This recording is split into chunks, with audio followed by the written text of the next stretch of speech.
Clock tells me it's time to go, and I am a slave to the clock. Hi, guys. How are you? Hope you're well. This is Monkey on Monkey in the Morning. I don't know if Jack's going to be around. He was on Twitter just a few minutes ago, so hopefully he's here. Oh, my goodness, here quickly.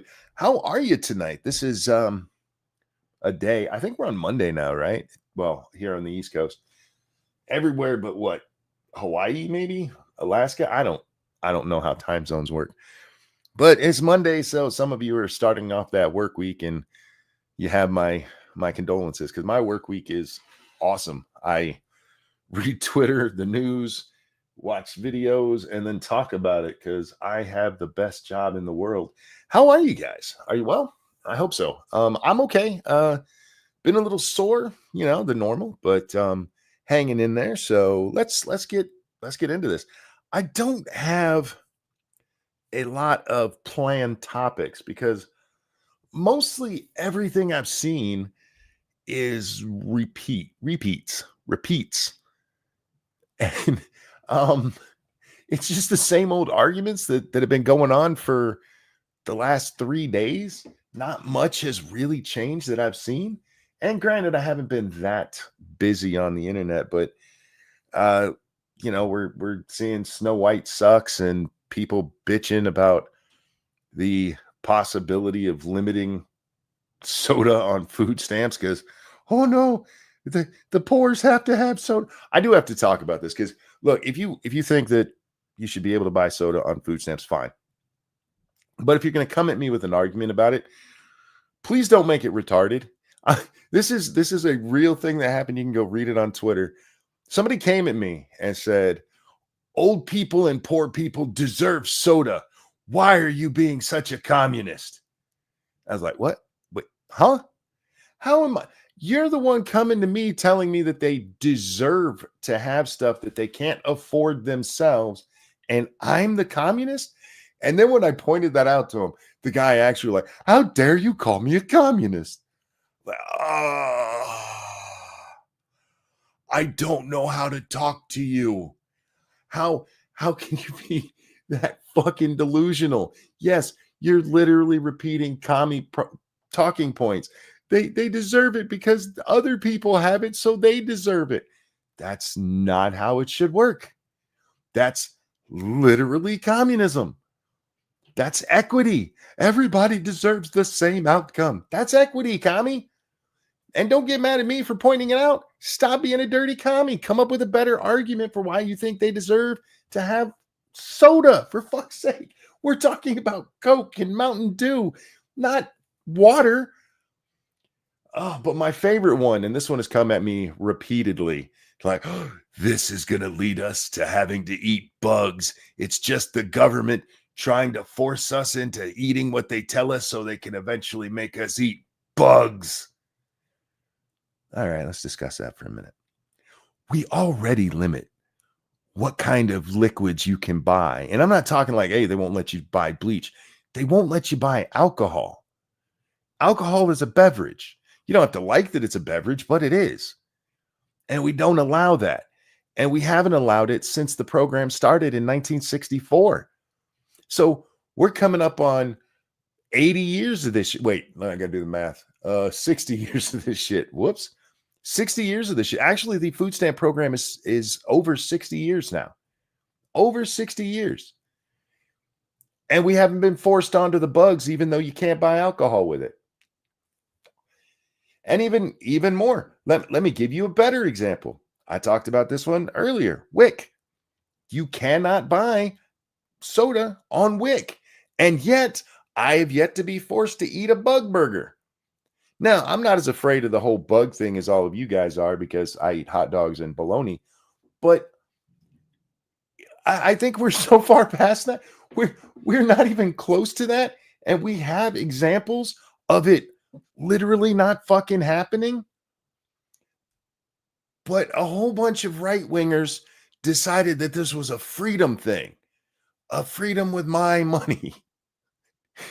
And their greatest argument for it is you're going to have to eat bug burgers. Donald Trump drinks Diet Coke. Oh my God. And a lot of these guys who push this stuff got paid for it. They did. This isn't even it's not a conspiracy theory. There's an influencer group out there that pushes right-wing media, and they've been doing it for a while. But over this whole soda thing, people decided to call them out for it. There's kind of a power struggle going on in the MAGA movement. I'm using air quotes there, between the right-wing influencers and people who actually believe in like conservative ideology. And the one that they're like, you're trying to kill Maha. By the way, Maha, not a great name. That's Make America Healthy Again. Maha. And that sounds like something Goofy says when he gets flung really far. But they're like, you're trying to take away our freedoms. One, none of the people who told you to start talking about this are poor enough to be on food stamps, so stop listening to them in the first place. But second, you should be asking them, well, why they're so worried about government spending in other ways. If once it's given out, it's just okay to go and be spent in any manner possible, and otherwise you're infringing on freedoms. Well, what about USAID? What was your problem there? Wasn't that wasteful government spending? But no. It's hey Trippy, how you doing, man? It's just that you're infringing on my soda freedom. I wonder what would happen to the soda companies if you made it so you couldn't buy food stamp soda. Do you think without that massive demand, the price might come down a little bit? You know they're charging like $3 a 2-liter now, right? But don't worry. Little Timmy's not going to get nutrition tonight because mom needed some Red Bull. And God damn it, it's her right. It's her right. If we're not going to restrict it, right? Which we already do.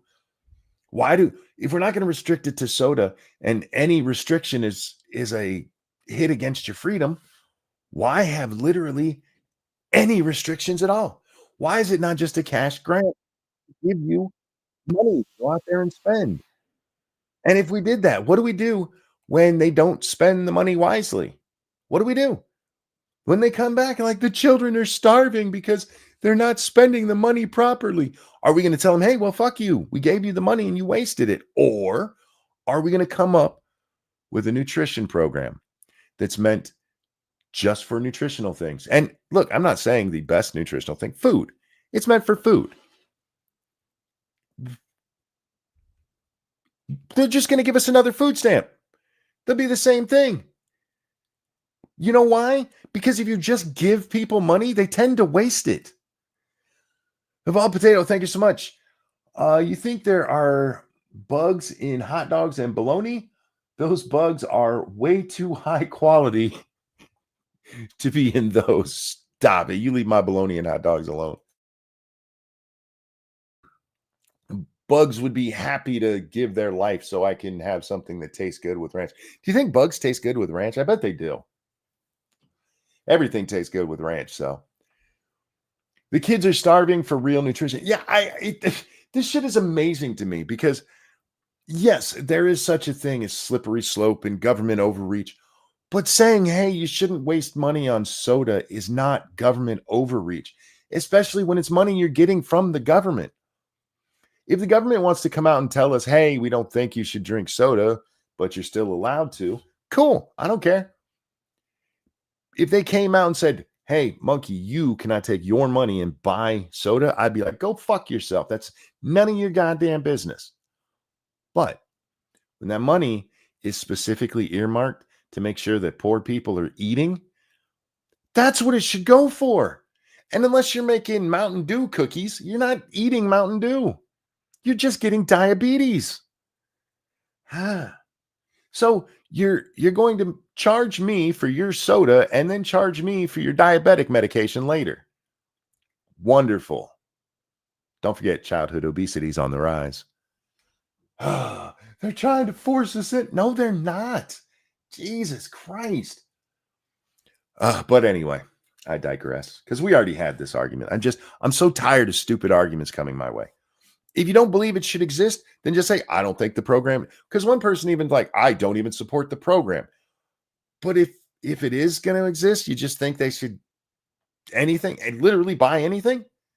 because that's kind of fucking retarded. I don't mean to be mean, but that's kind of retarded. That is such an all or nothing kind of way to look at things. Like either everything or I don't want anything. Well, I mean, the world is run by the extremes, I guess. So sure, you do you, bro. You do you. I got a DM right before the show. It said, "Get a job, you repulsive cunt." I pissed off some goat fuckers today. Excuse me, goat fucker supporters today, because Israel killed a terrorist in a hospital, and they're really mad about it. And I couldn't help but be me. And they're really, really not happy. Maybe calling them go fuckers was the wrong way to go. Maybe I should have. Although, in fairness, most of the horrible comments I got had nothing to do with when I called them goat fuckers. That came later. Okay, yeah, it was fine to call them goat fuckers. Anyhow, where are we on this? Don't care. Oh, just to show you I'm not pulling your leg. I do want to show this about the whole soda thing. Now, I'm showing this for two reasons. One, to prove it's real, and two, to explain to you why I don't care. Now, I know that might seem contradictory, but trust me. I know it's really small on your screen. I'll throw a link in the chat if I remember here in a second so you guys can read it yourself. But it's soda ban and government over-regulation. Objective, this campaign highlights the dangers of government over-regulation with a specific focus on current efforts to restrict soda purchases through food aid programs.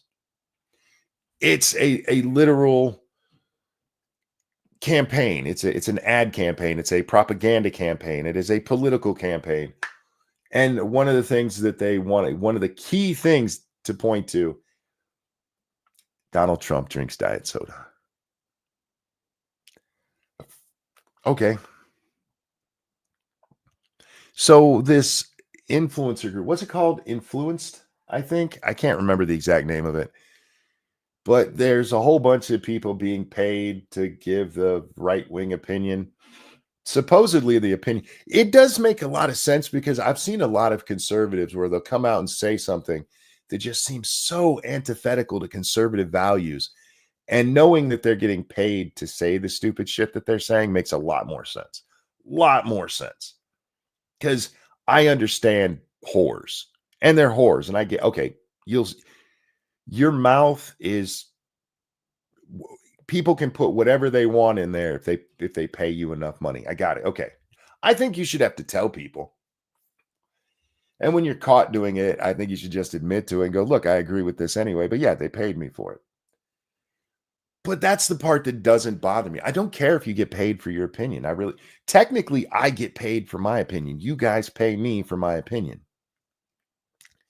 And I don't have a problem with capitalism, but I do think you should have to disclose it. But I see so many people focusing on this, like they were paid to say that. Okay. All right. You're right. Fine. But is their argument bad? Because your argument against their argument shouldn't be you got paid to say it. There's so many better arguments than you got paid to say it. Like the Donald Trump thing that they highlight here. Donald Trump drinks Coke. Yeah, that he bought with his own fucking money. That's the important argument back here. What's up, Jack? How you doing, my friend? How you doing? My throat is really sore on the right-hand side, but otherwise, not too bad. That's weird. Sinus drainage, you know how it goes. Yeah, all too well. Plus, audience love to hear the term sinus drainage. And it gave me a chance to say it. That's fair. Hi, everybody. Did you see this going around, Jack? Oh, yeah. Yeah, I posted about it. Yeah, I don't care if people are paid for their opinion. I really don't. I do think it should have to be disclosed. And technically speaking, it does. Although I'm not sure how the FCC works with print like this. I know if they were on YouTube, they would have to be like, this is a paid advertisement. Well, let's face it, most of these guys don't give a shit. Yeah. What does bother me is when they lie about it. Just cop to it. Who cares? Be like, yeah, I got paid because I agree with this. The only reason not to cop to it is if you actually don't agree with it. Or you don't want to pay the taxes on your money. Well, I mean, you still have to file that with the IRS. You can't just be like, no, I didn't take that money to the IRS, because they're going to have the other person's receipts. I agree with you, but I think there's a few too many people that don't understand basic tax law. That's fair. I'll tell you right now, if somebody would pay me to say the things that I say, and like, hey, you agree with this, Frank, so go ahead and say it. I'm going to give you money. I will take every red dime they give me. Duh. Even if they paint them all actually red, I would take them. Hell yeah, fuck it, give it to me. You're going to pay me to do what I already do? Yeah, And the give me people, money. I saw this one guy who was like, I have proof that they contacted me. Let me see if I can find his. I know I don't remember if I retweeted that or if I just answered him, but he shows proof that they reached out to him too back in the day, and he was too pious to take it. And What's that like? It's a good question. It's such a virtue signal bullshit thing, because I have to show you this when I find it. I believe it's this one. Yeah, here we go. So he claims, I want to read his post first. So let me get that up on the screen before I do this. There we go. Do. By the way, Jack, I have nothing planned and I'm just riffing for the most part. Yeah. So if there's important things you want to talk about, like whatever country that was having to shut down their entire air force. That was South Africa. Oh, fuck. Anyway, I may make some enemies with this post, but screw it. He's being manly right from the start, Jack. I'm putting my life in danger to reveal the truth. I knew Influenceable. That's the name of the thing I was trying to think of earlier, guys. That's the name of this company that's doing this. Influenceable? Doesn't that just sounds like propagandize me? Yeah, it sounds terrible. It sounds like some new flu medicine. It's like that warm lemonade shit you can buy. Influenceable sounds like the talking points at a groomer meeting. Anyway, how to keep kids from talking, part 1. I knew Influenceable sounded familiar, so I went back and checked my old DMs. Sure enough, I received an offer from them back in November of 2024. This is how it works. So this pro-MAGA agency with pro-MAGA messaging is now allegedly shilling for soda companies. It should really make you think next time a big influencer account posts about a movie, a product, etc. I'd like to take a moment to point out to my audience that while I do get these kinds of offers all the time, my response is consistent. My opinions cannot be bought. I care about what I do. I'd never sacrifice my morals and integrity for $1. And so he puts this in there, which is him scrolling through his DMs with these folks. And I'll throw it into chat because I'm not going to go through that. And I'm going to point out one thing that it says. And this way you guys can check me and be like, Monkey absolutely didn't take it out of context, because I don't do that shit. But anyway, this is what they said. I wanted to see if you're interested in getting paid to post things you post anyway or genuinely believe in. Those bastards! I would never sell out my morals by posting things I was going to post anyway and genuinely believe in. Son of a bitch. I'm so morally superior. I don't know if you know this, Monkey, but I'm an incredibly morally superior person. But if you shovel a truckload of money at me, I'm going to read your script. It would depend on what it was for, but especially like if it was presented as my opinion, I would never give somebody else's opinion as my own, ever. No, but you do your little disclosure thing. All right, we got a advertisement here. We got a little Yeah. ad break. But I mean, This is why I didn't get all bent out of shape with what happened with Tenet, because nobody's been able to prove that those people that were involved said anything they didn't actually believe in. Yeah. Catch him doing that, and you have a point. Otherwise, shut the fuck up. They got paid. Yeah, they weren't doing anything illicit per se. Thank you, Circus Zero. Ranch is good. A paid ad brought to you by Big Dressing. No, you don't hear me shilling for French. And I'm even more picky about it. Mine's Hidden Valley, because like I'll eat Kraft in a pinch, but I don't like it. Gross. You know what's some of the best? I don't know how much you've ever ate salad out of vending machines. If you ever go to a hospital, they'll have little vending machines set up where they have salads, or you can get it at their cafeteria when they're open. Yeah. And there's few times that I've been happier to be eating that kind of food is when it comes out and I realize that the ranch that is at the top of my salad says Hidden Valley on it. I'm so happy in those moments. You are a very strange man, my friend. It's the little things that please me. So it would seem. Anyhow. Hang on. I got a couple here. Thank you, Keldrick. You know you're in for an intellectual argument when they start with such a badass opening line like, I know I'm going to make some enemies. Yeah, sure, buddy. Get in line behind the people that think they're punk while being pro-establishment. Yeah, like Rage Against the Machine. Yeah. Fuck those sellouts.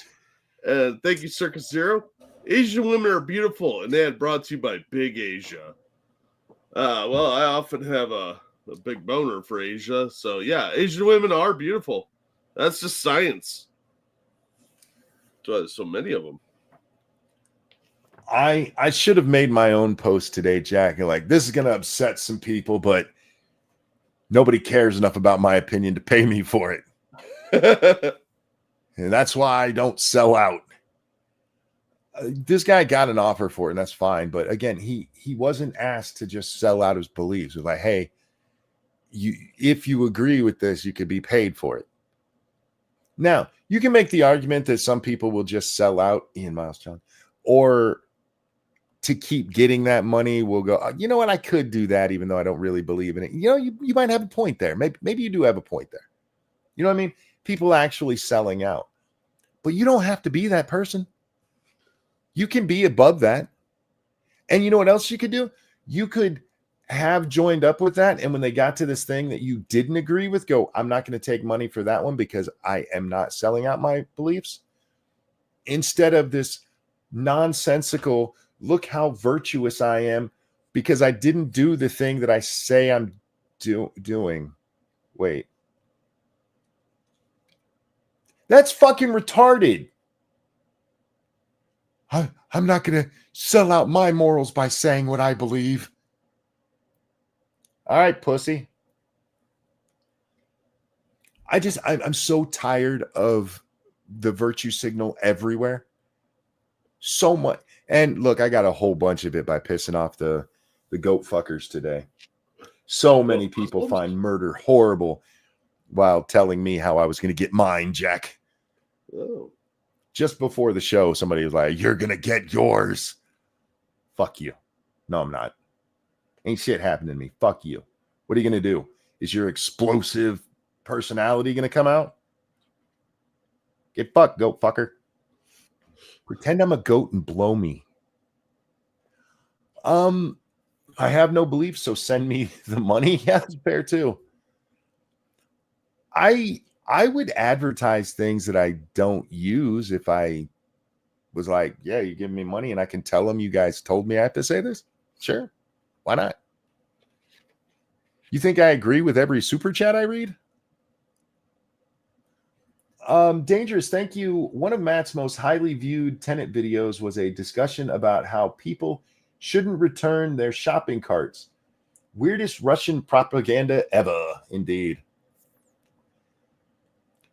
The whole thing with the tenant stuff. Look, I think it was dirty what was going on there from the Russian side, and definitely from Lauren Chen, because she wasn't telling people where they were being paid from. And it certainly seems like she knew. And that was dirty. But the other people, there's literally nothing anybody can point to. If Russia wants to come and pay me because I say Vladimir Zelensky is a midget motherfucker who is dirty as shit, I will take their money. But I'm not going to stop saying that Putin's a murderous shitbag. Jack, you still with us? Yeah, I was just listening. Okay, I was just making sure because I kind of went on for a while there. Okay, so I just have to throw this out there. Somebody put onto Twitter, listen to this song, and I went and listened to it. And very early on, it says the line, something to the effect of, she slips through an audience like a Vaseline queen. And the term Vaseline queen has fucked my brain up. Hey, ladies out there, do any of you want to be known as the Vaseline queen? Because it kind of sounds like I'm just take it in the butt. You a whole lot. You're the queen of it. I know, artists take a lot of liberties with our language, but Vaseline queen is something I could have lived my whole life without ever hearing. The lubrication lady. Yes. Slip through the audience like a Vaseline queen. If I'm in an audience and somebody slips through and I got Vaseline on me afterwards, I'm gonna be upset. That's an understatement, sir. They're gonna be calling the police on the crazy dude screaming about why there's Vaseline on him. Beating some sick weirdo near to death. Jeez. Oh, don't forget later today, guys, at 9 a.m. P-Dog has his 1500th show. Yes, indeed. He's having a big blowout on that, so make sure you check that out. Thank you, Mighty Balzac. Vladimir Putin cheats at cards. I've heard that about him. I cheat at cards too, but after I'm done, I'll tell you how I did it. Don't care. Well, I kind of care about this one. It said it's a meme going around. It says, if you had to have a crime committed, which of your children would you call, and why would it be your middle child? Which in my house growing up, that definitely would have been true. If my mom wanted a crime committed, I would be the one she like, hey, Frank, I need to go do this and make sure nobody catches you. Like, cool, I got it, Ma. Because you can't trust the oldest because they're all hoity-toity, and you can't trust the youngest because they're a tattletale. But I was thinking about it with my own children, Jack, and if I needed something illegal done, I don't think any of my children will be up for it. I think they got too much of their mom's influence in them, and they're good people. So they'd be like, "Oh, we can't commit crimes, Dad. That's illegal." And what'd you do? We have to tell somebody. No, we don't. That's why I called you. Right? Yeah, they're good people. They're like their mom because their mom is totally anti-crime, which I'm not pro-crime. But like one time, me and Lady Monkey were talking, and I just watched one of the murder shows, and it was some dude who just was doing senseless violence. And I was talking to her about it, and I said, I don't agree with a lot of the killings that I watch in these shows, but I understand them. And she took that to mean I would murder people. It's like, no, I get it where people get pushed too far or they feel trapped and they think this is the only way out kind of thing. I don't agree with it, but I understand. Oh, so you're for murder. No, it's a lot of work. No, babe, I'm not for murder. But see, that's who helped raise my children, so I ain't calling any of them snitches. You can't have that in the DNA of your crime syndicate. Yeah, they tend to sell out rather quickly for that Crime Stopper reward. And if I don't get a text from my daughter after the saying, you could call me, Dad, there's going to be problems. I'm going to start Yeah. watching my kids very careful, check for bugs in the house. Still can't trust them. Just saying. Actually, in all honesty, I think any one of my kids would. They wouldn't like it, and they'd probably tell their mother, and she'd turn us all in. My wife is definitely not a mob wife. My wife would be like, "Where'd you get this fur coat from? I'm calling the police." And then I'd have to kill my wife. Have to call one of my kids to help me kill my wife. This has gone somewhere weird. That got dark real fast. It did. Now, we're going to watch Chucky Schumer, and I really don't care about Chucky Schumer. I actually want to talk more about him than about what he's saying here. So I guess I should say it's not that I don't care about him. It's that I don't care about what he says. But we should at least give him a chance to speak before I make fun of this gargoyle motherfucker with way too much makeup on. We've seen you, Chuck. You're not this smooth. Yeah. This guy's wrinkles have wrinkles, for fuck's sake. It's nice to see he just came from the drag club. Right? He's got enough makeup on that he looks like he should be in his coffin. This is almost daylight, Chuck. Hurry. This is Mortician levels of makeup on him. But anyway. Agree, is the United States in a constitutional crisis? Yes, I do, Kristen, and democracy is at risk. For democracy being at risk, you're pretty cool about it. Well, he's not real worried. He's the one that put it there. I mean, what? Democracy is at risk. I've seen him more fired up over getting the wrong order. He's talking about our democracy. They're going back to the democracy thing. I don't know if you've noticed that, Jack. Yeah, unfortunately. Our democracy is at risk. Fuck off. You guys tried circumventing democracy. You did. You actually did within your own party. Democracy is at risk if we have an old guy on the ticket. Look, Donald Trump is a lawless, angry man. He thinks he should be king. He thinks he should do whatever he wants, regardless of the law. And he thinks judges should just listen to him. Now, we have to fight that back in every single way. Okay. I get it. You're giving the Democratic talking points. But what's interesting to me about this, Jack, is not what he said there, because what he said is fucking retarded. Yeah. Has anybody... Remember when Trump just wanted to be dictator? No. Now he wants to be king. I guess king must have polled better than dictator. Yeah, I guess. But what's funny to me about this is how often I have seen Chuck on TV lately. He's never been camera shy, but he has been all over the place in like the last 2 weeks. They're flailing. The number of shows that he is their big gun. Which is so sad for the Democrats that I almost feel bad for him. This is the guy that they have to rally behind. Even Barack's like, I ain't going out there and saying that shit. Leave me out of this. I'm over here fucking Jennifer Aniston, and Big Mike's mad about it and making me do 2-a-days on the bench. Big Mike and his big old wiener. But it's funny to me that this is what they think is the big gun, is him. And sadly, it's kind of true. They don't have a very deep bench. I mean, if we look at what they've been doing lately, I don't know how much you've been watching the town halls, because all of these politicians have gone back home and they're doing their town halls. Mm-hmm. And liberals are loving the fact that Republicans can't get up there and talk to their constituents because a whole bunch of shitheads come in. But what's not getting the same amount of press there is how often that's happening to Democrats. Nancy Pelosi had to leave her speech the other day over the shit. Keldrick, thank you. We have to fight this back in every single way. Sounds like a call to violence, Chucky. No.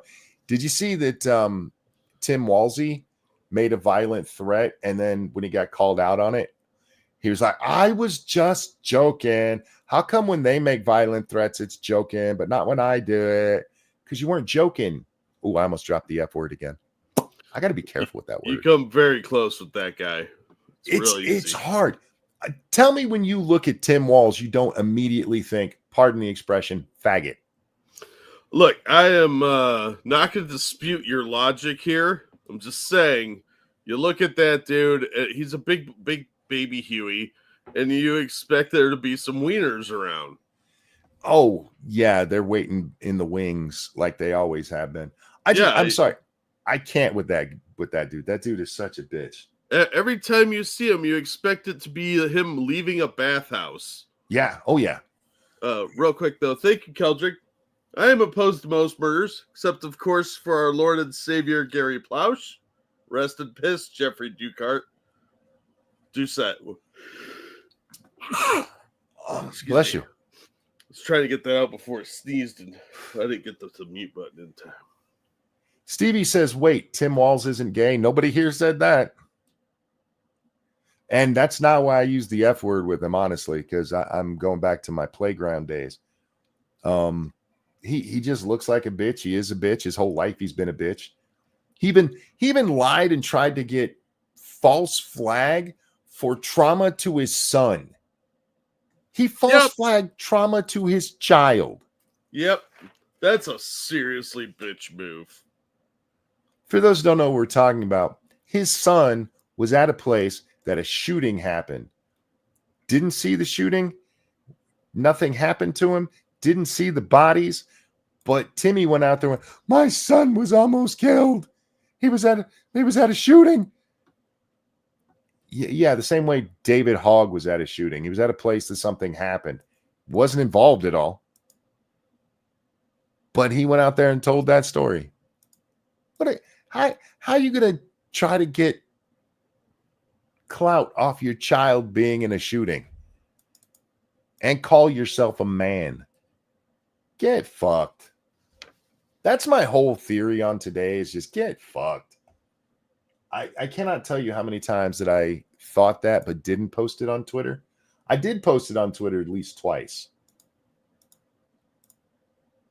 I just have to point this out. For some reason, maybe they found out about my age. I'm only 49, X, but they keep sending or showing me these pills to help you get hard. And this one says, I'm paraphrasing, but get a boner within 15 minutes. And all I could think of is, the hell do you do while you're waiting for a boner? Yeah. Let me guess. It comes in the little blue package. It's called like Row or something. I don't know. It kind of looked like a Pepto-Bismol chewable. Yeah. The pill itself is like a pinkish or orange color, but the wrapping is like a black color. I've seen those ads. I genuinely curious if you're horny, I guess, and you're just waiting around for that to kick in. Do you read a book?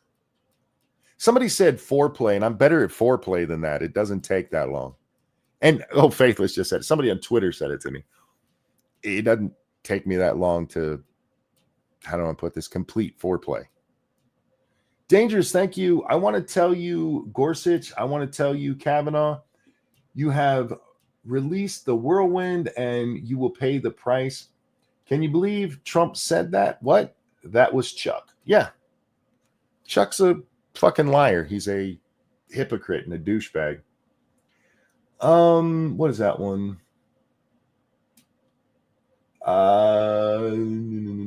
This is Bernie Sanders. We got to watch some Bernie Sanders, Jack. Do we? Yeah, because it's funny to me. I want you to listen to what he says here and remember that he raised his hand when he said that his plan for everybody to get insurance in this company or in this country would cover illegals. Proudly did so, Jack. It's not like he did a meek little thing. Is there anything that you think Trump has done right? Yeah, I mean, I think cracking down on fentanyl, making sure our borders are stronger, Look, nobody thinks that illegal immigration is appropriate. Nobody? Should talk to your voter base there, champ. And your colleagues. Oh, and you. You were asked if your plan would cover illegals, and you thought it appropriate to raise your hand. I feel like that wouldn't be something you would raise your hand for if you didn't find it appropriate, Jack. Yeah, I know, but here we are. No, nobody finds illegal immigration appropriate. At least with the illegal immigration, you get the bread. The guy's a retard. And somebody told the Democrat, this is actually kind of funny to watch. Somebody told the Democrats, you can't just bash Trump, which you shouldn't be, because you really should be at least able to admit the things that he's done right. You can have disagreement with him, that's fine. But do you remember, Jack, how just 4 months ago, it was 100% Donald Trump's fault that illegal immigration was out of control because he killed the bill. Remember that? Oh, yeah. That bill was September of last year, and for the next 2 months, it was a talking point for the Democrats in the election. Oh, I'm sorry. Wait, that was in June. Sorry. And it became a talking point and went out for the election. There was a story, we're not going to watch it, but a news story about San Diego, Jack. They've added razor wire to both the top and bottom of the wall around San Diego and the southern border there.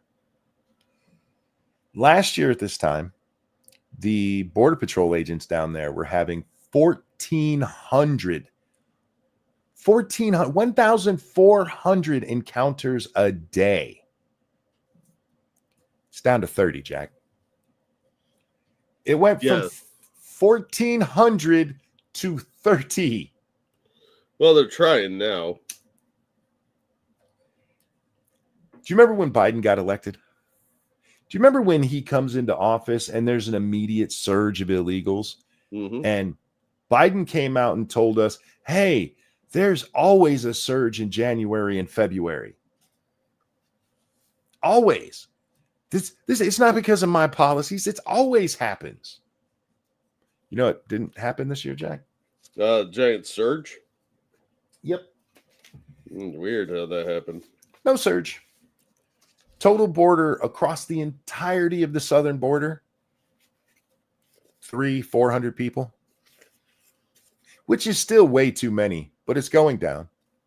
And as we don't have to deal with thousands of them a day, even easier. Now, on that report, the reporter did ask, are you seeing an increase in people coming by water? So if you guys are part of the cartels trying to sneak your people up here and you didn't catch the subtlety of that reporter's question, get a boat. I just love that they do that shit. Like, have they thought about coming by water? Now, that would be a great question, Jack, if they had actually seen a major uptick in that. But even the guy that she's questioning, he's like, we've seen a little uptick in that. But it's a lot harder to make that trip by water because you have to come in through the fucking ocean. Which is shockingly dangerous. Speaking of dangerous, so in this story, right, the reporter tells us about how because of this razor wire, people are traveling to where it's much more dangerous. And 2 people died last week doing that. Oh, no. You want me to feel bad for people who got themselves killed doing stupid shit, trying to break into the country? Even when I wasn't as cynical as I am now, I didn't have enough shits to give about that. I don't.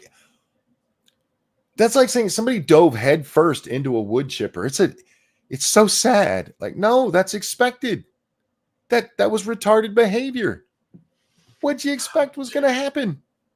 Listen to you, monster. That's not a tragedy. That's an inevitability. But yeah, because they're having to travel, and it's going to get worse, Jack, because they're having to travel out into the desert, California. Yeah. And it's going to get hotter. Go. Summer's coming. What? Summer? Oh no, climate change.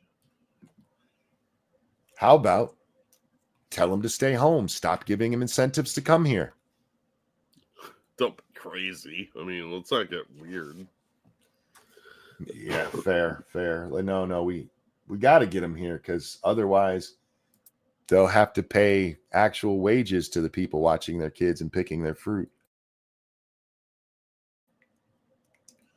Where am I going to find another Jesus? Oh, where are we?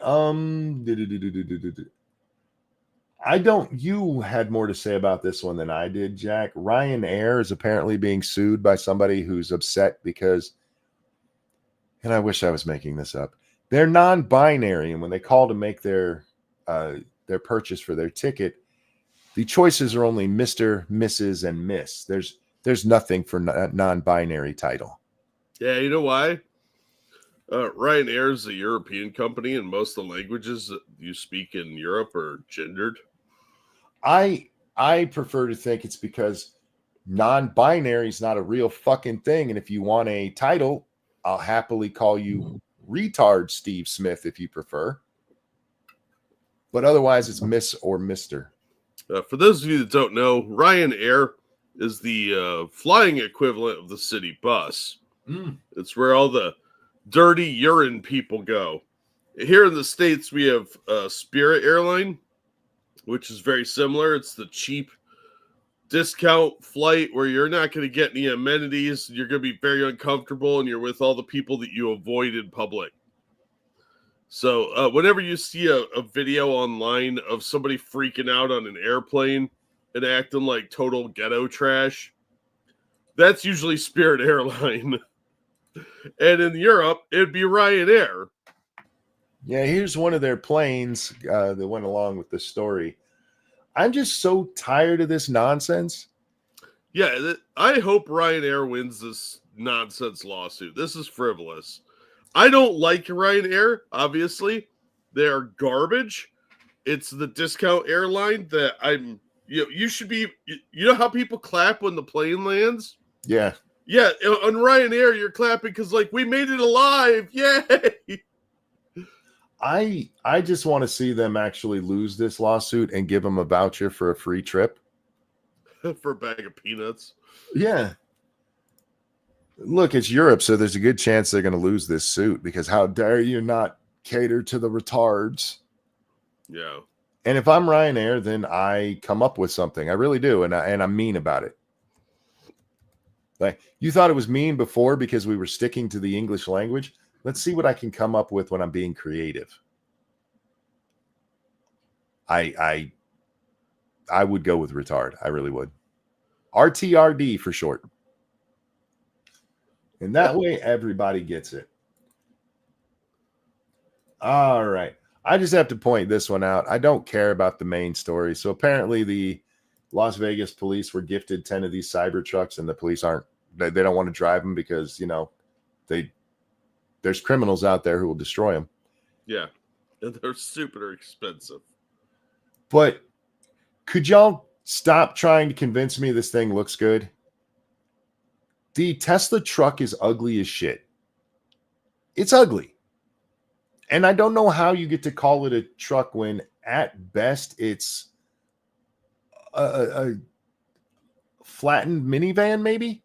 It's like an S10. No, don't do that to the S10. The S10 was a truck that just hadn't grown up yet. This is not a truck. I like them. I think they look cool. Very, like, it's what people pictured cars in the future in, like, 1984. It's how cars looked in video games before we had enough polygons to make them look cool. I kind of think that's what they were going for. But, I mean, I would expect RoboCop to get out of that thing. You did pay attention to RoboCop and how everything was bleak and ugly, right? Yeah, have you seen Modern Art? For modern Yeah, we just looked at architecture. a Cybertruck. Yeah, well, there you go. Fits right in. It only looks cool because it looks like it's armored. Have you guys seen one in real life? I saw my first one in real life the other day, and I have to say they look even worse in person. See, I was not upset. I've seen a couple of them around. There's like 2 or 3 in my area. It'd be nice if they came in different colors. That might help. Other than that, like gunmetal gray. Those ones were black, so it can be done. Yeah, but you don't really see it very often. I'm just sharing this one because I'm so amazed that this is a thing, and that it got past me without me knowing about it. Apparently, Keemstar is sponsoring a fat camp at his house. Yeah, for his lol cow collection. Oh my god, that place must smell so bad. Because I can only assume it's a tax write-off of some kind. it's got Boogie and Wings, and this chick's name is apparently Becky Boop. Really, lady? I did I see Billy the Fridge there? Probably. He's got 5 or 6 people there, from what I hear. It's just a bunch of fat people who are really angry, and 2 of them have had to be kicked out because Wings of Redemption pushed his wife down. Did you see that? He assaulted his wife on camera. A lot of this looks staged, though. Redemption, my ass. There's a slap fight between Wings and Keem that looked fake as fuck. I didn't think that one looked fake. I saw that one too. It didn't go anywhere because Wings is much bigger and just pushed him away. The retelling of it was funny though, because Keem wrote that Wings grabbed his throat. Yeah, after you grabbed his, fucker. I watched it. You can't get past me. But this seems like some shit that really should be on the Learning Channel. Isn't that where fat people go to be angry and miserable? The Learning Channel? Yeah, and the buffet. So I was really shocked to find out that he was doing it there and didn't have a major sponsor. Because, Keem, you're just wasting money now. You're leaving money on the table, sir. No, this is the pilot for season 2. That one will be on TLC. I can't imagine what that, because they sit in a theater to watch TV together, and these are big chairs that are meant for comfort, and they can barely fit in some of them. This is sad. And the other day, they're like, Boogie's dying. Right? Like, I'm a fat dude, but holy shit, guys, come on. Come on, try a little bit. You don't have to do a whole lot to lose some weight. Just portion control and moderate walking. I was going to say that they try a lot. All food. Thank you, out of BC. Sorry, Mom. Jack said that or his own. I feel like that's between you guys. Thank you, out of BC, for the generous donation. Says, thank you, Jack. That shit is beautiful. Monkey thinks fat chicks are hot, and he's an ape man. Yeah. Out of BC, you're black. I don't want to hear you talk about how I think fat girls are hot. No, Adebisi has good taste because he likes this beautiful Asian babies too. And everybody likes beautiful Asians. That's worldwide. I know, that's why there's so many of them. Dude, I've been watching. I've been thinking about taking a trip to Thailand, and I was watching these documentaries on the Philippines, and I was like, man, there are a lot of hot chicks in the background there. Thailand's even hotter because they're skinnier, and you can check to make sure there's not a wiener there. Have you thought about going to Auschwitz to find a skinny chick?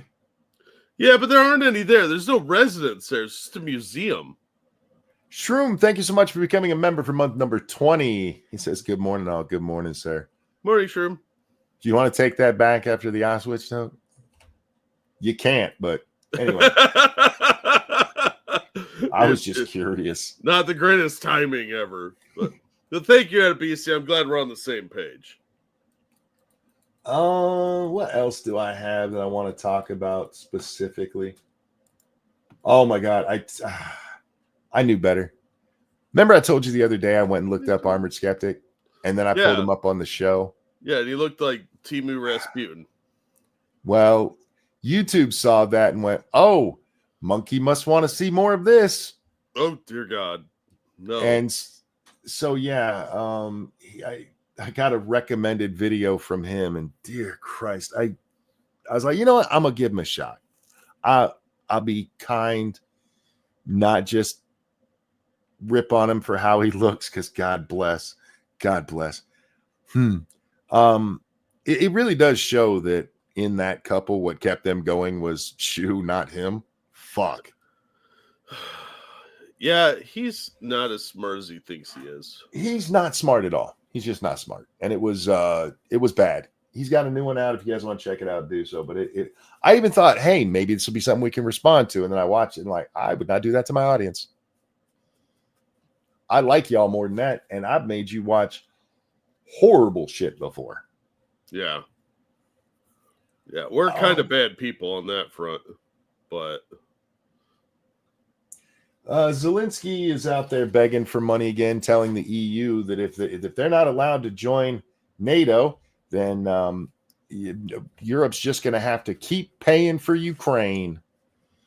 Yep, he did say he doesn't feel very welcome in the States anymore. So he's good. Not. Stay the fuck out. That's right.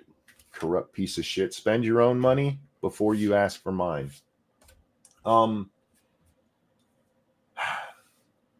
Europe, I just want to point this out again. You don't have to have him come into NATO. Canada, what's their gay little prime minister now? Grace or Goober, whatever his name is. You don't have to wait for NATO to sign him up. Go over there and make a defensive pact with him. Go ahead. You can do it. Carney, that's it. Thank you. Yeah, I forgot Carney. Should have known because it starts with the same letter as cunt. Go out there, be. He smells like cabbage and has a lot of 50-cent pieces. European nations, you guys can do the same thing. You can make your own defensive pacts with them. Go do it. Why is it my military has to be involved? We're everybody's bitch. That's why. They don't have any militaries. We have defensive pacts that are not NATO. We have defensive alliances, Jack, that are outside of the North Atlantic Treaty Organization. And they could too. The problem is none of them have any fucking military worth talking about. And they're all waiting for Big Daddy US to come save them while they bitch about us constantly. Well, yeah, that's what they're all like high school kids. They bitch and moan about mom and dad, but as soon as there's a problem, who do they call to come bail them out and get all pissed off if they don't? You're nicer than I am because I just think of them as drunk white women who start shit in a bar and then go hide behind their boyfriend. Yeah, that's actually more accurate. But yeah. Go out there and prove to me that you actually care that much and put your lives on the line and leave me the fuck out of it. They can't stop themselves. Well, it's because everybody knows without us, NATO is toothless. Yeah, they have been trying to pump up their budgets over the next few years, but it's too little too late. If we pull out of NATO because they pissed Trump off, most of them are going to be wide open for invasion. Even pumping their numbers up, I mean, it's not going to be enough. Like if the U.S. completely isolated, we're not getting involved in any of the world's politics. China could storm all the way to Britain. Yeah, the entirety of Europe, especially if China and Russia decided to work together, split the proceeds. There's not enough military there to stop them. There's just not. Not even their NATO requirement is only 2% of their GDP. Even if they pump don't that up, fulfill that, yeah. Even if they pump that up to 5%, they're not matching the U.S. contribution to the military of NATO. Yeah. Anyway, let's see. Which kind of brings us to the story about the airplane, the South African airplanes.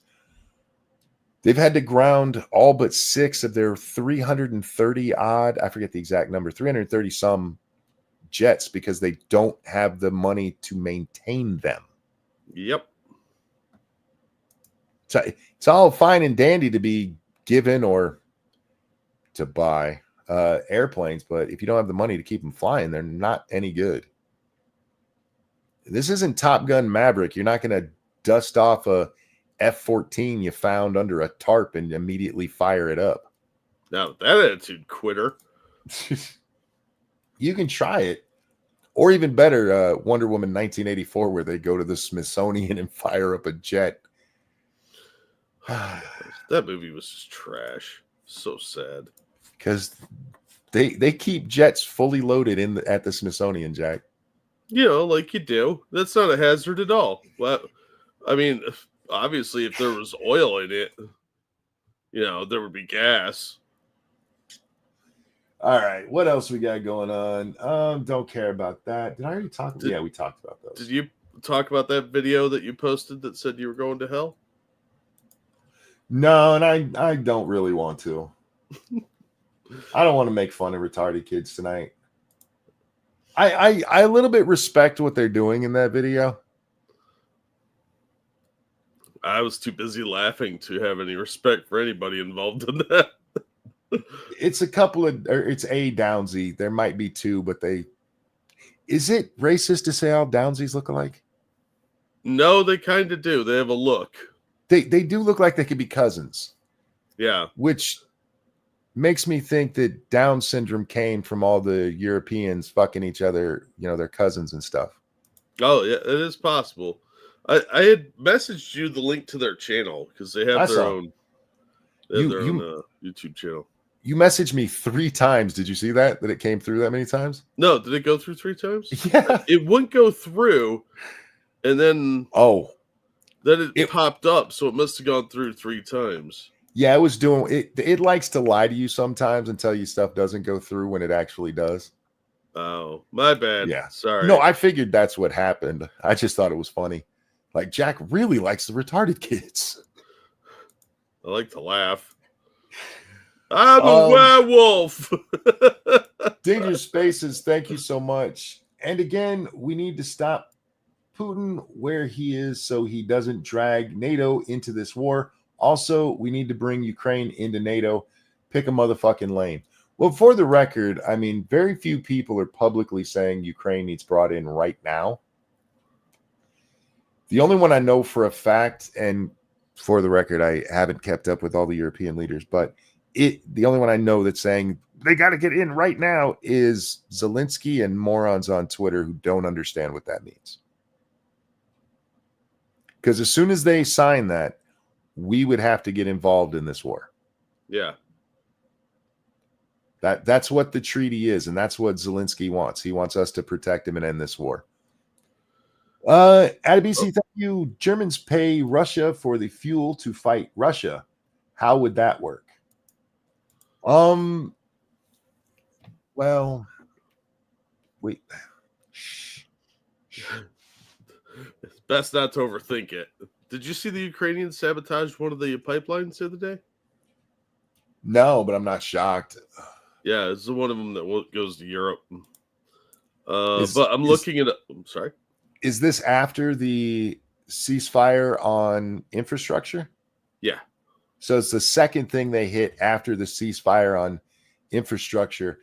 Remember when Zelensky told us you couldn't trust Putin to keep his word? Well, pot kettle, you know. That was only 2 weeks ago. Yeah. I do have an update here on what's going on with Ukraine, speaking of which. What we got? So they were meeting, the Ukrainians, the Russians, and the U.S. were supposed to meet in Riyadh today. Mm-hmm. And according to Amuse, who's usually pretty accurate, negotiations between Ukraine and the U.S. have ended in Riyadh. Deputy head of Zelensky's office, Polisa, admitted Ukraine's delegation refused to meet with the Russian delegation in Riyadh, causing talks to be aborted. They're going to fuck around and lose all support that they have. They're gonna fuck around and get taken over completely because I really think they don't understand Trump at all. He is not going to give them what they want, no matter how much they pull this shit. They seem to be under. Well, Trump told them, "You don't have the cards here." Yeah, and they don't. They keep pouring more money into the pot, hoping Russia's going to blink, and they're not gonna, because Russia knows they're carrying a straight, and Zelensky's holding a pair of twos. Yep. They're starting to outsource their military through the North Koreans. They're making a ton of money on gas and natural gas, thanks to the Europeans and China. So there's no incentive for the Russians to give up at all. They're getting munitions cheaply from the North Koreans. They're getting soldiers from the North Koreans. There's no reason for them to stop at all. Plus, they still have their entire Air Force. And before anybody comes in here, like, you guys just love Putin, get fucked. We're talking about the reality of the situation. And somebody really needs to sit Volodymyr Zelensky down and explain it to him. Trump tried. I really don't think you're going to be able to get through to him. I really don't. I think a lot of these Ukrainians are so addicted to the free money that they are not going to look at reality. This is why I saw somebody explaining why there was no election, because they're at war and you don't have elections during war. We do. Go fuck yourself. Yeah, anybody that says that's probably a future communist dictator. We had an election during the Civil War. Yeah, a very contentious war, to say the least. So I don't want to hear any bullshit about how we just couldn't have them because there's a war. Go fuck yourself. You didn't have them, and they won't have them because the Ukrainian people are going to get to a point where they're like, the Donbass region doesn't want to be part of us anyway. We're tired of this shit. It needs to end. I don't think anything's going to change unless they throw Zelensky out and some of his cohorts. Somebody said it earlier that that Ukraine is the biggest obstacle to peace, and it's Zelensky himself that is the biggest. Oh, it was that what they said, Zelensky specifically. Good for you. He is the biggest obstacle because he's trying to put on this face of both, brave warrior and beggar, which, I mean, really? Really? I could be the biggest, baddest person if you fight for me. Then that means you're not, homie. You don't have any leverage here. None. And it sucks for you because, look, I don't like what the CIA did over there in Ukraine. We should have stayed the fuck out of this. There was nothing to be gained for us in this, except for the military industrial complex, Jack, getting some fat contracts. Yeah. All for our tax dollars. Yeah. So that there was nothing for the U.S. to gain from this other than strife. And fuck it, I don't care. But since we did get involved, the Donbass region is probably either going to have to go autonomous or join Russia. Sorry. Maybe, and I'm just throwing this out there, you shouldn't have spent 8 years killing your own citizens. Just a thought. And maybe an American journalist or two. None of these people that are so on the Ukrainian side gave a shit from 2014 to 2022. And well, they cried a couple of crocodile tears over Crimea. A couple. But the shit that was happening actually on the ground in Ukraine, the war that literally has been raging on since 2014 in that very region, as the Ukrainians and the ethnic Russians have been fighting each other there, nobody gave a shit about that. Remember when we were allowed to call them Nazis? Because I believe they're called the Azov Battalion now, Monkey. You bigot. Yeah. They totally got rid of all the Nazis out of there and made them go away. They switched like the Southern strategy. The country that was literally letting prisoners out of jail so they could go fight, we're like, sorry, you have the wrong political ideology. We know you've been killing these guys for 8 years, but we just can't put up with you in our army now. Sure. I'm sure that happened. Oh, totally. Oh, fuck right off. Man, hate this shit. I just want some reality, Jack. That's all I want. You are asking for a lot these days, buddy. We don't have to fake shit. Oh God. What? I'm glad you shared this one, but oh God. We have 2 retards. It's been And not the one of those 2 days. this makes me want to go to the actually retarded people because they have an excuse. They were funnier too. Yeah. I So- did remember us playing a couple of these clips, and I thought, Yeah. it's a potpourri kind of night. We definitely did not play this one, and it deserves it. It deserves to be played. This, to me, was one of the funniest fucking things I've ever heard, because I'm going to use 200-year-old outdated technical information and plant it on today, because linear time is too difficult. Oh, wait. Incorrect 200-year-old information. Yes. So let's play it. It's Don Lemon had Joy Reid on his show, and look how pleased he is with himself. Oh, they're so smug. So Sorry,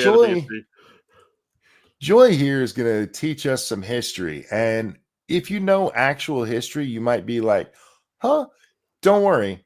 That's the correct response to have. Grampy Trump, let's talk. Let's talk. Let's talk. First of all, you can't make Canada the 51st state without going to war with them. You actually could. It'd be easier to do it with war. But you could, through propaganda, eventually get there, Jack. Yeah, or like what he's offering to do with Greenland, and just buy it. I mean, we turned Ukraine to our side. It didn't take the CIA that long to do it. No, it really didn't. A couple Yeah. of targeted killings, and people just gotta go along with shit. No, but did you see JD Vance's wife is going on a vacation to Greenland? No. Yeah, she's going like some ski vacation or dog sledding or some shit. You can't let your hot wife go on vacation alone. It's Greenland, dude. The population is They like got 30 dicks dude. over there. Have you seen the Dutch? Not the most attractive people. A bunch of Greta Thunbergs out there looking like And- they're 80-year-old men with pigtails. That kind of thinking right there is how you end up raising someone else's baby. Yeah, I would be that worried. JD Vance Look- is not an unhandsome man, but she'll You have can- Secret Service there to protect her. You can let Michael Obama go on vacation by himself because he's not going to come back pregnant. That's because he's a dude. You can't let Mrs. Vance go like that. She's gonna end up knocked up by somebody. JD, be a man, man. Go with her. She's too spicy for him. They're like, oh, there's an Indian woman up here. How you I'm doing? telling you. Anyway, so you can't get Canada without a war. And let me explain how that happened, how that worked out the last time we tried to go to war with Canada. Welcome to the 1619 Canada Project. all the I historical accuracy thereof. Yeah. I need to be very clear here before we start watching this. Anybody who's about to watch this and think that what she's saying is real, don't.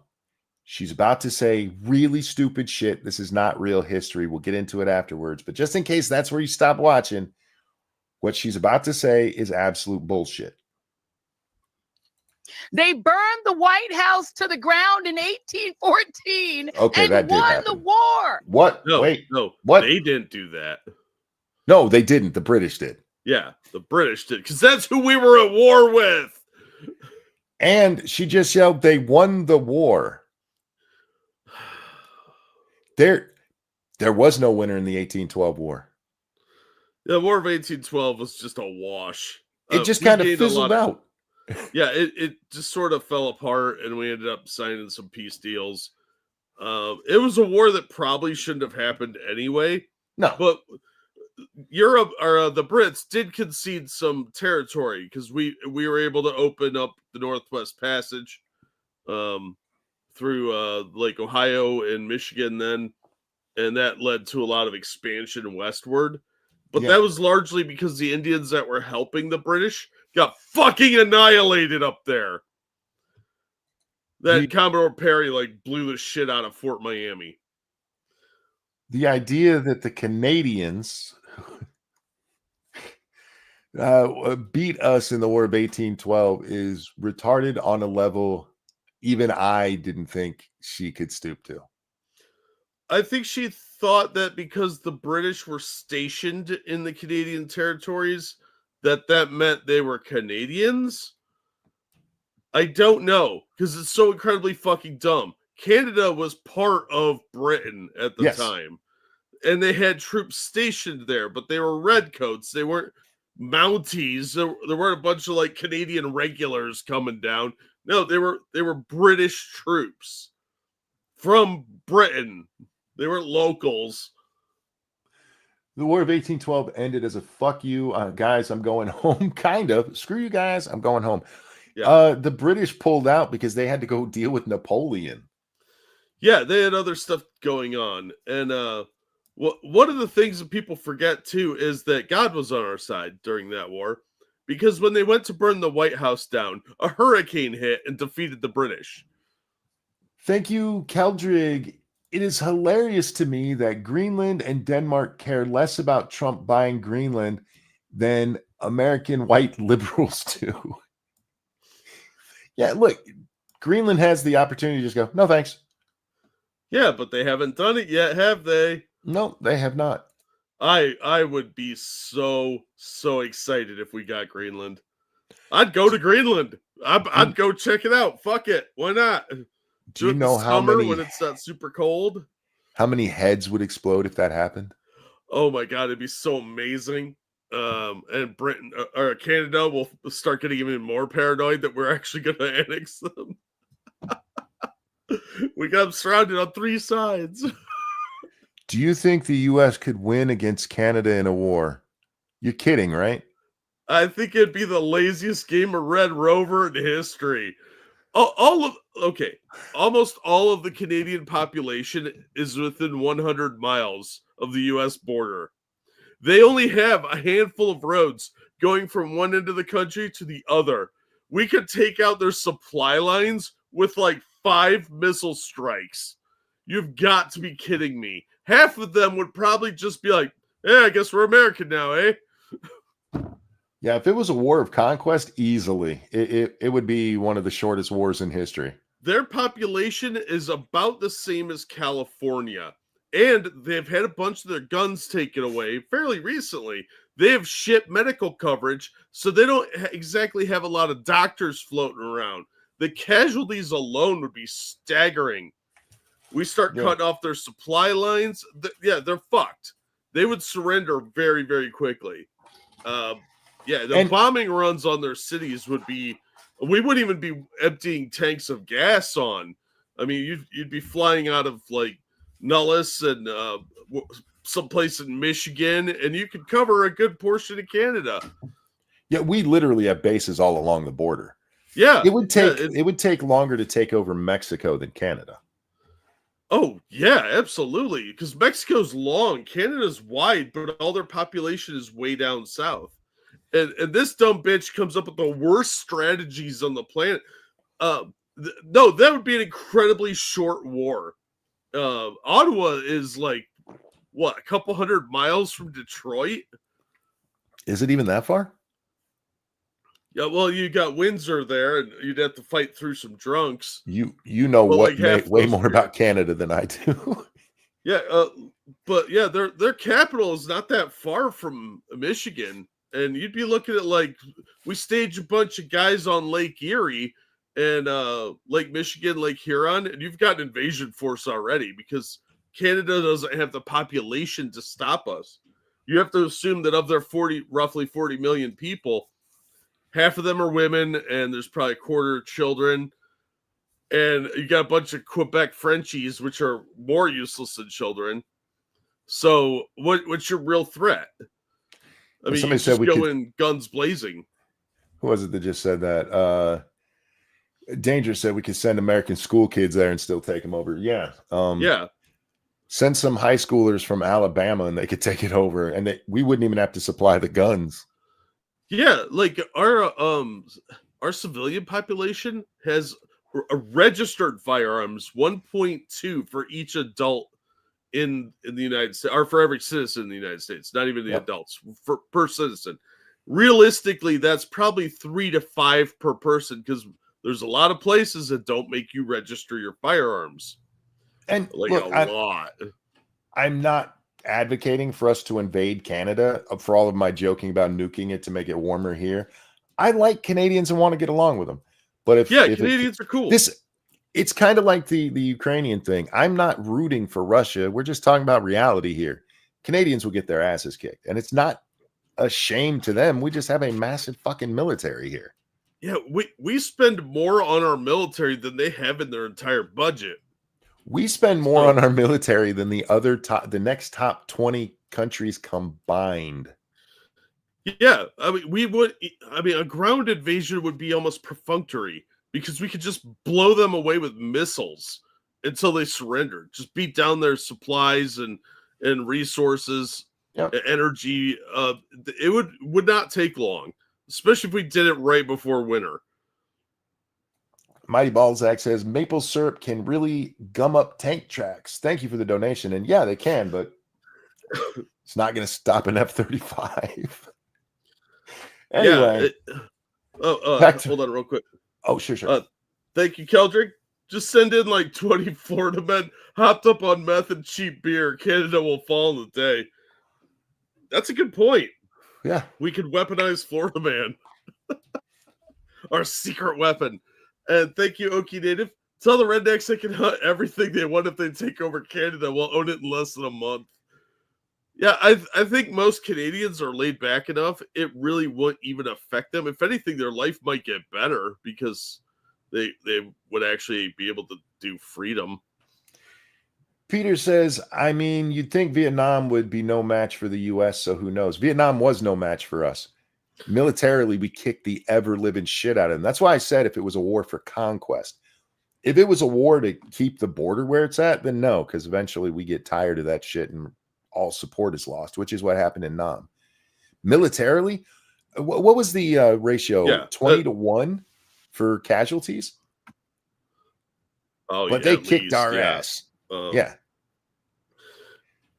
That was a political war of attrition. Our politicians got bored and wanted everybody to do weird political stuff. Like run over, grab this hill. All right, we talked to the VC. They want it back, so we're going to give it back. Oh, changed their minds. Go get it again. And that got a lot of people killed. If we had just actually tried taking over all of Vietnam, we would have done it. Same thing with Korea.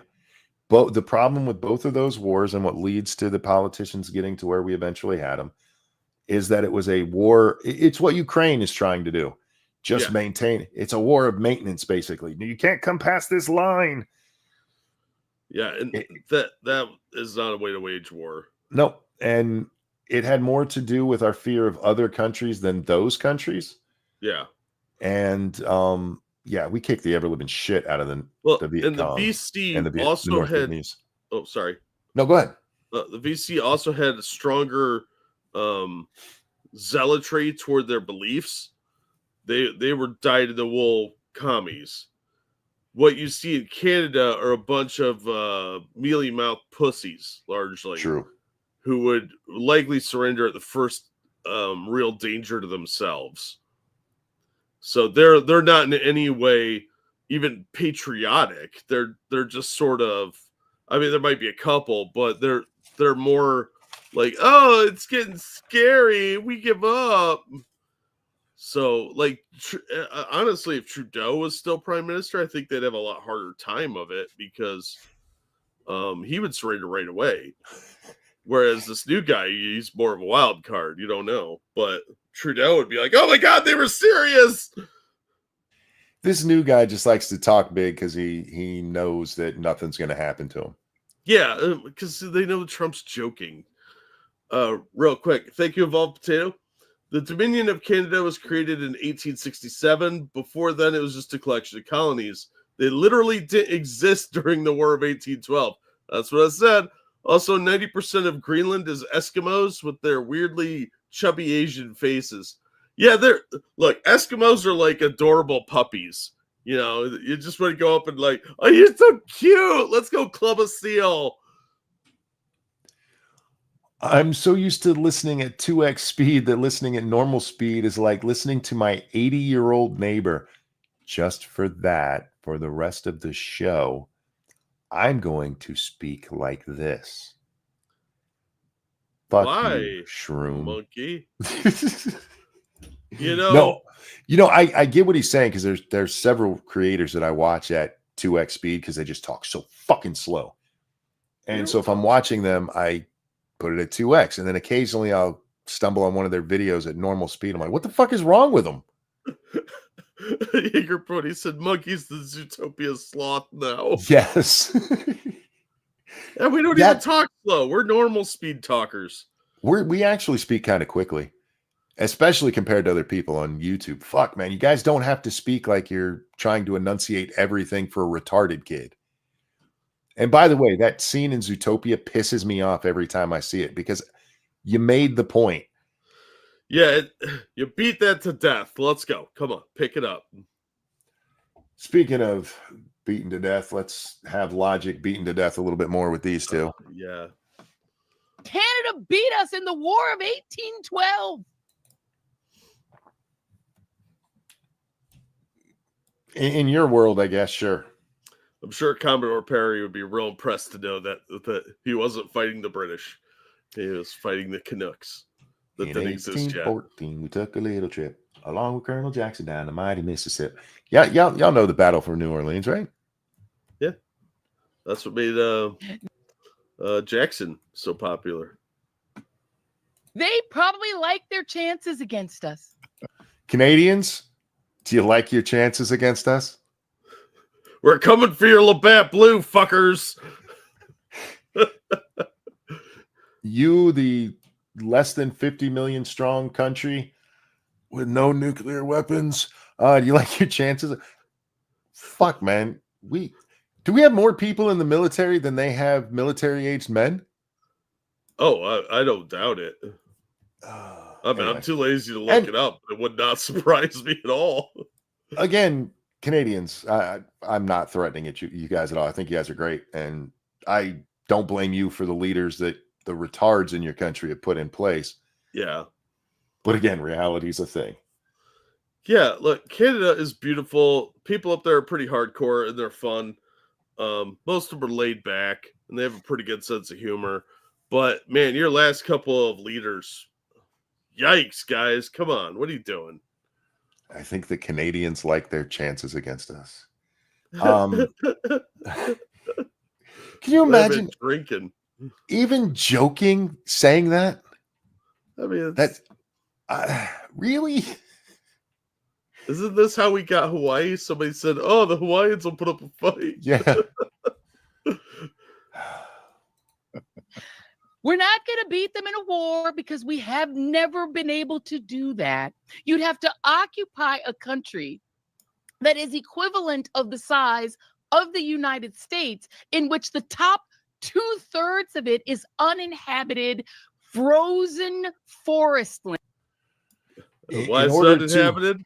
Why is it uninhabited? In order to beat them in a war, we have to occupy uninhabited land. Yeah, well, she's about to say they're going to retreat up there, but no, they're not. They're not. It's uninhabitable. Yeah, unless you're a reindeer, you're not going up there, or a polar bear or something. There's not a lot of places to stay. What are you going to do? Carve out a tunnel system in the tundra? Fuck off, you stupid lunatic. There might be a couple of like research bases or something cool up there, like we were doing in Anwar for a long time. You mean where there's like 8 people who live there year round? Yeah, and 2 of them are named Turk, and they go out hunting with sticks and beat baby seals to death because that's the way of their people, and they're the last of them. Ridiculous. You're not talking about going like into the Appalachian Mountains and being able to survive off the land. You're talking about where literally nothing can grow because it's just fucking ice. Yeah, yeah. Like the Yukon, fucking uninhabitable. Like seriously, there are very few wild animals that can even live there. Oh, real fast. Thank you, Evolved Potato. Something I learned while researching to beat around a retard on Twitter was that the U.S. military wasn't allowed to invade North Vietnam. That's true. True. They bombed them, sure, but how were they expected to win the war if they could attack the people that were attacking them? Well, we call that a hate fact, sir. And that's one of the reasons we didn't do well in Nam was the politicians held everybody back. If you just left the military guys to deal with it, it would have been a much shorter, much more efficient war. Let me get this and I'll talk about that. Keldrick, thank you so very much. It is very telling that these people are so excited about the White House being burned to the ground and America being defeated, even though the history is wrong. The fact that they are cheering this one is reprehensible. Hey, I got the big word. Yeah, you're not wrong. You're not wrong. Publicly, the turning point for public support for Vietnam was the Tet Offensive. Yeah. The Tet Offensive is the surprise offensive by the North Vietnamese that took over a whole bunch of places that we owned in a day. And within 2 weeks, we had it all back with no issue. Yeah, it was a pretty brilliant move on their part, but they couldn't hold the territory. Yeah, and it was a surprise kind of thing that didn't break us. It would have had to have broke us for that to have worked.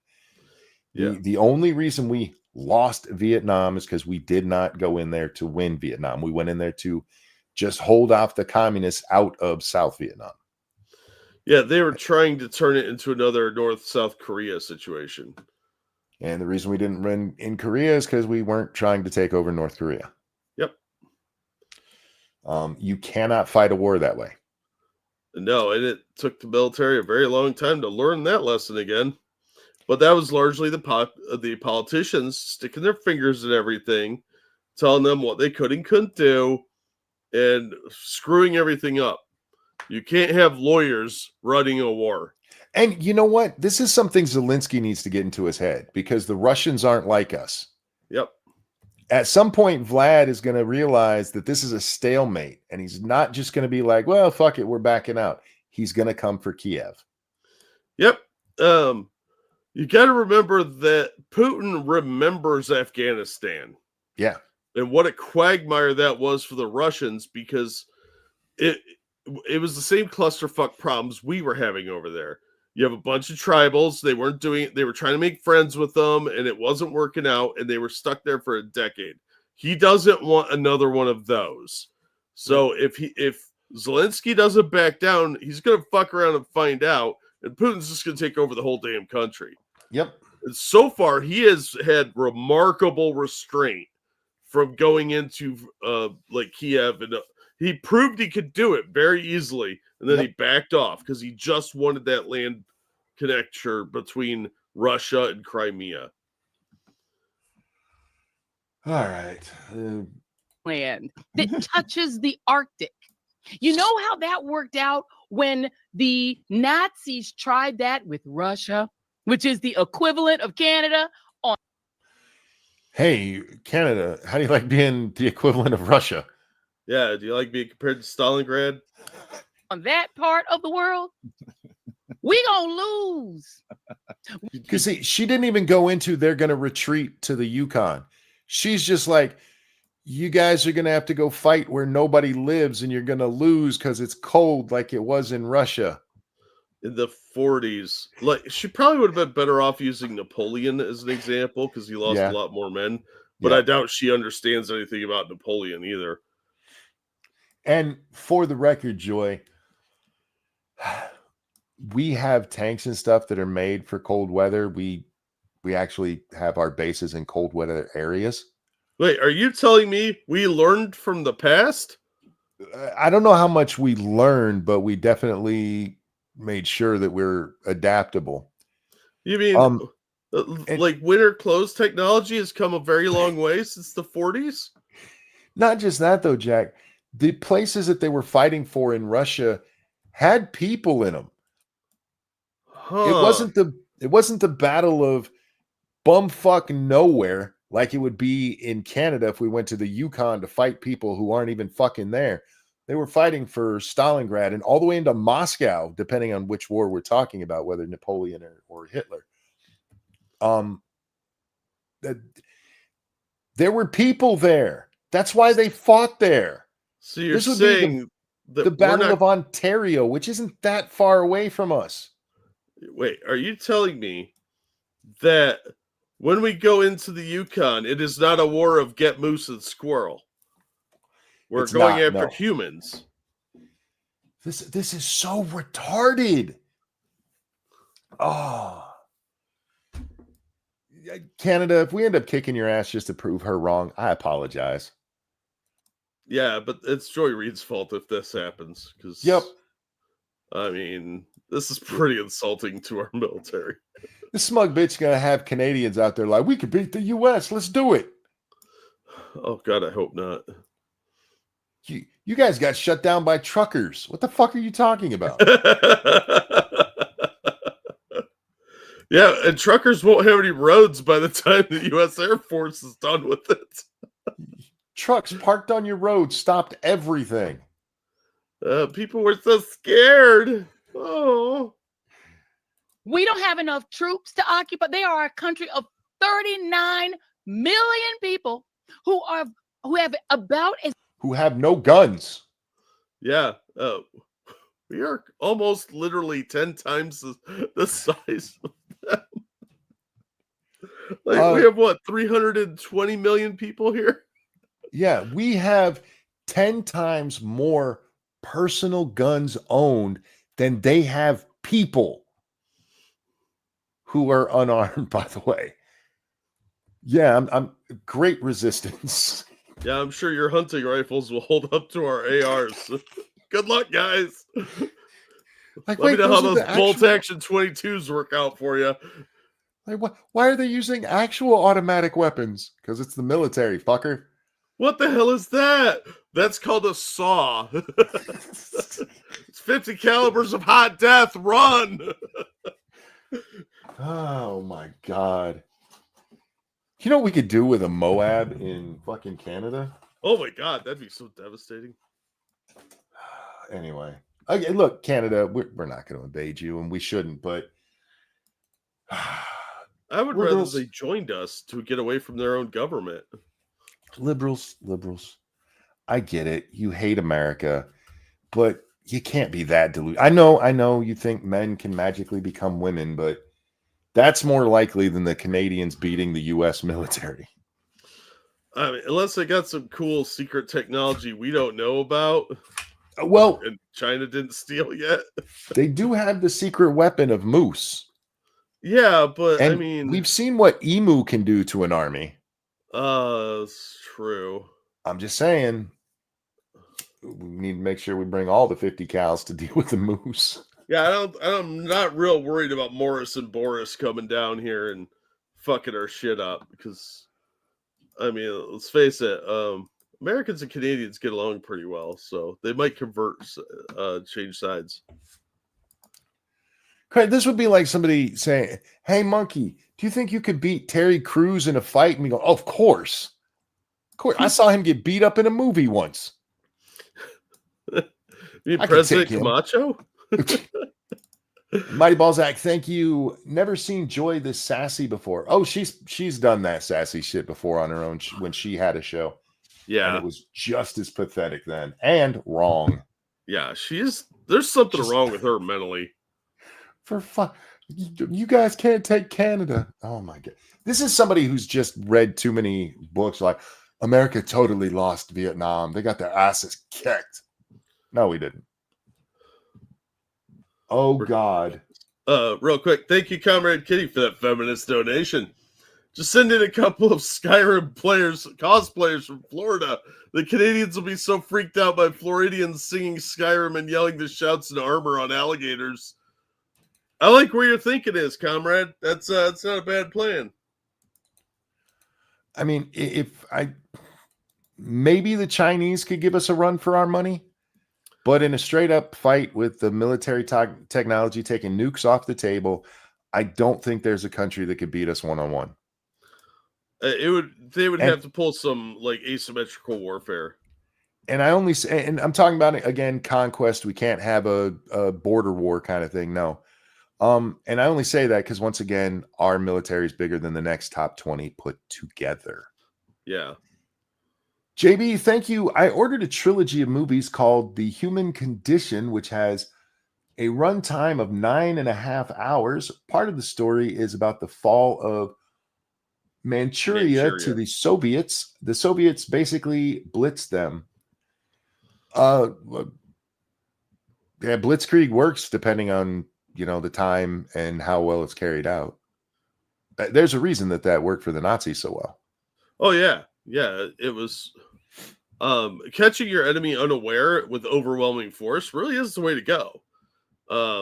Because then they're flat-footed and you have a lot less problems controlling the population because they're literally in shock and awe. Thank you, Evolved Potato. The Nazis were also beating the Soviets, and the Soviets were only able to push them back because the U.S. were giving them food, clothing, guns, bullets, fuels, trucks, and everything else you need to fight a war. Don't forget tanks. They would also have lost without U.S. intervention. I agree. And we never, ever got repaid for that. Well, yeah, things kind of fell apart after the war. There's a lot of people who will argue on the history of who really beat the Nazis, whether it was the Russians or the US. And the truth is, we'll never know what would have happened if either side, either the East or Western forces there, stopped. Because even if Hitler manages to beat the Soviets, he wouldn't have really gained like more people in their service, and he was running out of people.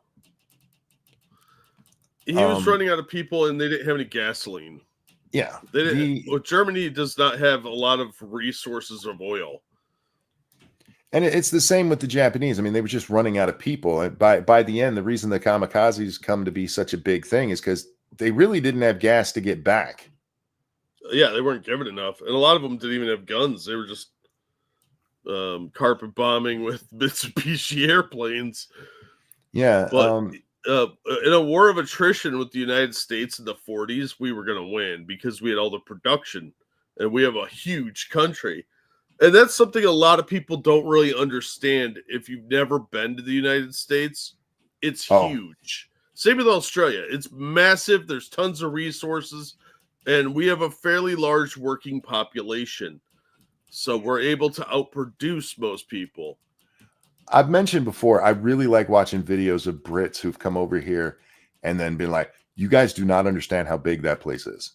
Yeah. Because there's tons of the world. Like, you guys have never been outside of the United States. Bet you have traveled further than you have. Yeah, I mean, shit, you fly across the country, you're looking at thousands of miles. And the geography is different all over the country. I mean, the entire UK could fit in Ohio. Yeah, all of Europe can fit inside the United States. Yeah, and then we still have room to spare. Yeah, you guys driving from France to Germany is like me driving from where I am to where Jack is. Yeah, it's not that far. Just because we're not different countries, it's you guys don't know because you don't travel.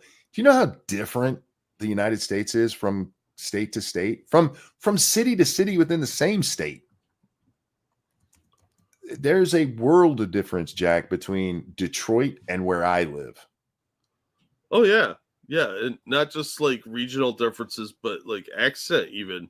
Yeah, you talk to somebody from Brooklyn and somebody from Manhattan, they're gonna have different accents because that Brooklyn one has like that quasi retarded sound. No offense, and Brooklyn. They live within miles of each other. You're not talking cross country, just down the block. Anyway, you brought up this goddamn retard. This is our retard. This is our retard roundup night, guys. Yeah, this goes back is all to this leftover stuff.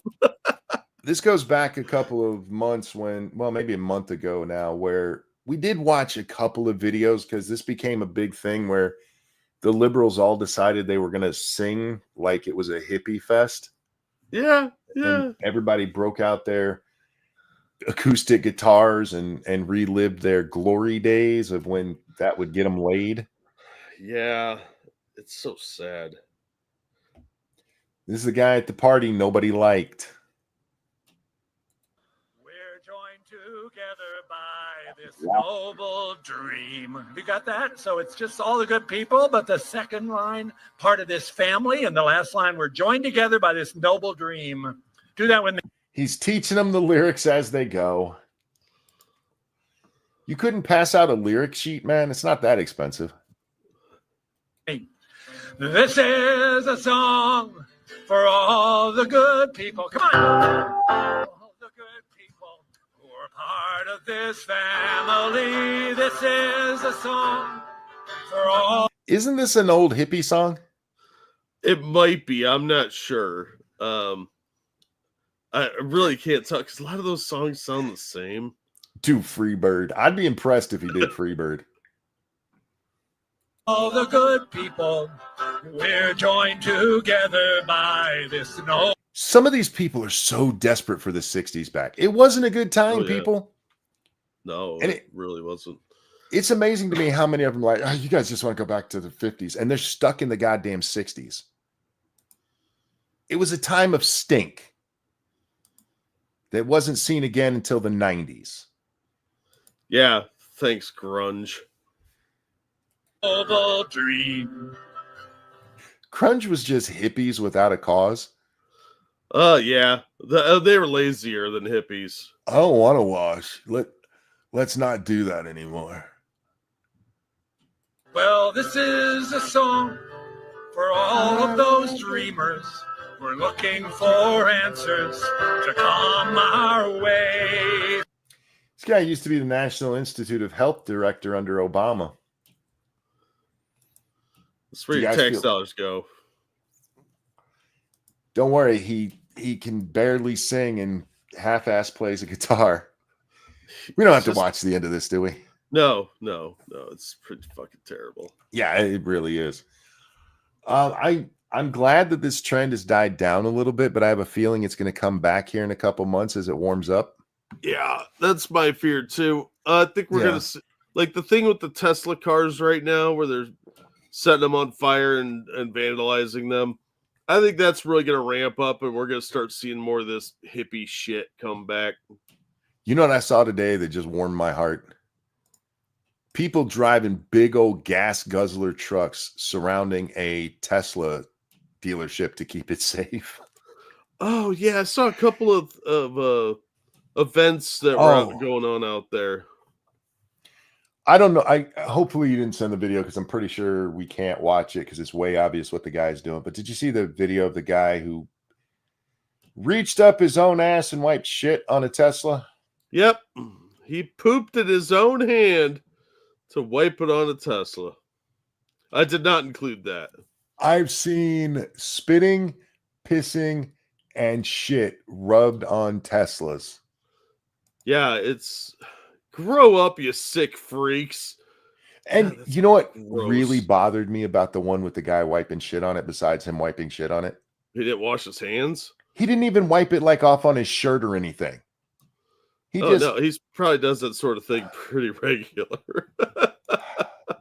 Which, by the way, if you get caught and your dumb ass is clearly on camera, they can hit you with bioweapon or biological warfare. Yeah, bioterrorism. Bioterror, that is biological waste. Yeah, and it's fucking gross. And I hope to fuck they do hit you with that because you are a nasty motherfucker. There's a reason we developed indoor plumbing and running water, and it was to stop disease, you disgusting piece of shit. There's a lot of stuff in your feces that can make you sick. People don't seem to remember that because they're dumb, but they have arrested a few of those people, and I am happy about that. Yeah, but they haven't been publicly flogged, so I'm not quite as happy as I should be yet. We really need to bring back some public humiliation. Speaking of public humiliation, I see your next story, and we'll get to it here in a minute, but I got to take an aside because I watched a video today, actually 2 videos today. Oh yeah. of this guy who I've seen before, and I don't remember why I've seen him before. But he's really digging into the numbers and stuff behind online dating and Okay. app dating specifically. And his numbers basically bear out that if you're on a dating app, you have a much better chance of getting catfish than actually finding a woman. I hate to be the one to tell you that. What? I know. But he had an earlier video that he referenced, so I went and watched that. And this is where he went through his own serious dating on these apps. So he compiled the data, but he didn't go out there just to make this data. He was like, I wonder, and he turned that into a video. And he tells the story of him being on Bumble, Jack. Oh boy. And he decided to pay $250 for a lifetime Bumble membership. I mean, And he hopefully says, you wouldn't need it more than like a year. if you had to give a percentage of how often he was matched, take a guess at what it is. 30%. You're off by 30%. His match rate was 0.0044. Holy shit. 0.0044. And he Did says he type this. in no fat chicks and no kids? I have no idea what his profile said. And for the record, I'm not ripping on this guy. I actually like a lot of his content. I don't agree with him on everything because he is a little bit of a lefty. But I don't hate the guy or anything, but he's one of those guys who has long hair and really shouldn't. Oh yeah. Guys, stop growing your hair long to be cool. Most of you look bad with it, okay? You just do. You think you look like Keanu Reeves and you actually look like Jack Black. I know it's hard to hear, but I'm trying to help you out. Especially if they're wearing leather jackets. It's so noticeable. Like you're starting to look like the cow that thing came off of. But he says this. He goes, I don't really consider it a waste because I did make some good friendships. I'm like, I got no it's- friends. it's a dating app. Yeah. The Not there to definition make of failure. friends. If you're looking, and he's looking for, a partner, Jack, a long-term, hopefully last kind of person you're going to be with person. Yeah, he's looking for a marriage partner, not a heterosexual life mate. Yeah. So that is a failure by definition. Yeah. Anyway, I just thought it was funny that he said that, especially after he told us the rate. I'm like, Jesus, fuck, really? That's Do you know how- terrible. Do you know how demoralized I would be if I was rejected that often?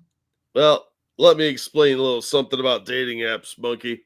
They're awful. They have awful people on them. There's like 3 types of people that I've encountered on a very regular basis. Crazy people, Fair. desperate people, Uh-huh. and gold diggers or Fair. hookers. So chicks want you to join their OnlyFans or give them money or be a sugar baby, and they're usually not that attractive. But you run into those a lot, especially on like Match and Bumble. That's where I used to see them. I don't know if they've cleaned it up since I've been on there, but yeah, I think you would see be- a lot of that shit on there. I think you would be better off getting into a WoW guild looking for a woman than you would be going on any of these dating apps. I mean, some of them are probably going to be dudes, but they might be better looking than some of the women you're going to come across. I don't know. It depends on how Andrew Tate you are about the whole thing. The whole thing with the dating apps, though, is it is based on the most superficial thing possible. Yes, Yeah. we are first attracted to what we see, but even the description that they give, and he mentions this in one of those 2 videos, that you're not really getting what these people really are. What you're getting is what will get them up in the algorithm. So, like, Yeah. If you go on a dating site and the first thing you write in your bio is "I hate dogs," you're not getting laid. Oh yeah, that's true. Even no matter how true it is that you hate dogs, because you're not going to get seen because they're going to be like, nobody wants to see this guy or gal, because nobody likes people who hate dogs. I don't necessarily like dogs, but I don't hate them. That would be my dating profile. I don't hate dogs. I don't really like them either. Well, one of the things is you got to be careful about is like when they say a few extra pounds, that means they're Jabba the Hutt. Fair. Especially based on how many kids they have. Stay away from smokers or ex-drug addicts as a general rule. It's because they're probably not ex. Let's be honest. I'm so glad that I never had to deal with that shit. It's awful. It's awful. Be very glad you have a loving, stable relationship, dude, because the dating world is horrific. I'm glad I'm not younger, quite honestly, because it'd be even worse. I'm convinced that I could still go out and get a woman if I needed one. Oh, you probably could. You're a pretty charming guy. But I am. The rest of us normies, though, who don't look like Luke Skywalker and have Jedi mind hair, we have to fight for it. I feel bad for people who are genuinely on there looking for love, because there are other people genuinely looking for love, but women vastly are outnumbered by men. And looking at the data that he got a hold of, I think it was from Tinder, but don't quote me on that part of it. The guys are so desperate, Jack. It's something like the average guy. He did both average and median, so I might have the numbers a little wrong, but they're swiping like 38,000 times to a woman's 20,000. Yeah, that sounds right. And a lot of that is because the photos are deceptive or really old, and a lot of guys are just looking to get laid. They're not looking for long-term relationships. Yeah, that's the other part of it that doesn't get mentioned enough, and it's just a reality. It's the same in the old dating world, guys. When somebody would go to a bar to pick up a chick, he wasn't looking for long-term. They've just become the dating bars now. Like, I'm just here to get my wiener wet. And a whole bunch of women. It also, the data seems to show that all of the women are going to a very small section of the guys. Because again, it's based on looks. And when you look like a troglodyte, even the fat, ugly girls are going, no, he's ugly. But I just thought it was funny. He's like, it's not a failure. Like, oh, it so is. It so is. 0.0044, and he spent $250 on that. Yeah. Well, you also have to remember that women, as the Godfather told us a long time ago, have very unrealistic standards today too. So your average looking woman doesn't want an average guy. They want someone 4 times out of their class and league. And a lot of the guys have the same delusion, but it's not nearly as bad with men. Yeah, if you're actually looking for a long-term partner, you need to find something within your community. This is why when people are like, don't date at work. Fuck you. That's where you meet people. Yeah. Don't date everybody at work. Yeah, that's a bad plan. Be selective. Don't put your dick in crazy at work, especially. Yeah, you have to find people where you can observe them before you actually start going out, because otherwise you're going to end up with something. And this goes for women too. You're going to end up with something you really don't want. Yeah. Oh, real quick. Thank you, Okie Native. You just described 95% of interactions on AsianFriendFinder.com. Oh, man. A lot of those Asian dating sites, unfortunately, it's almost all scammers or fat chicks. The only thing that I would say really blew my mind watching that video was there's a dating app called Gluten Free. Well, is that like farmers only?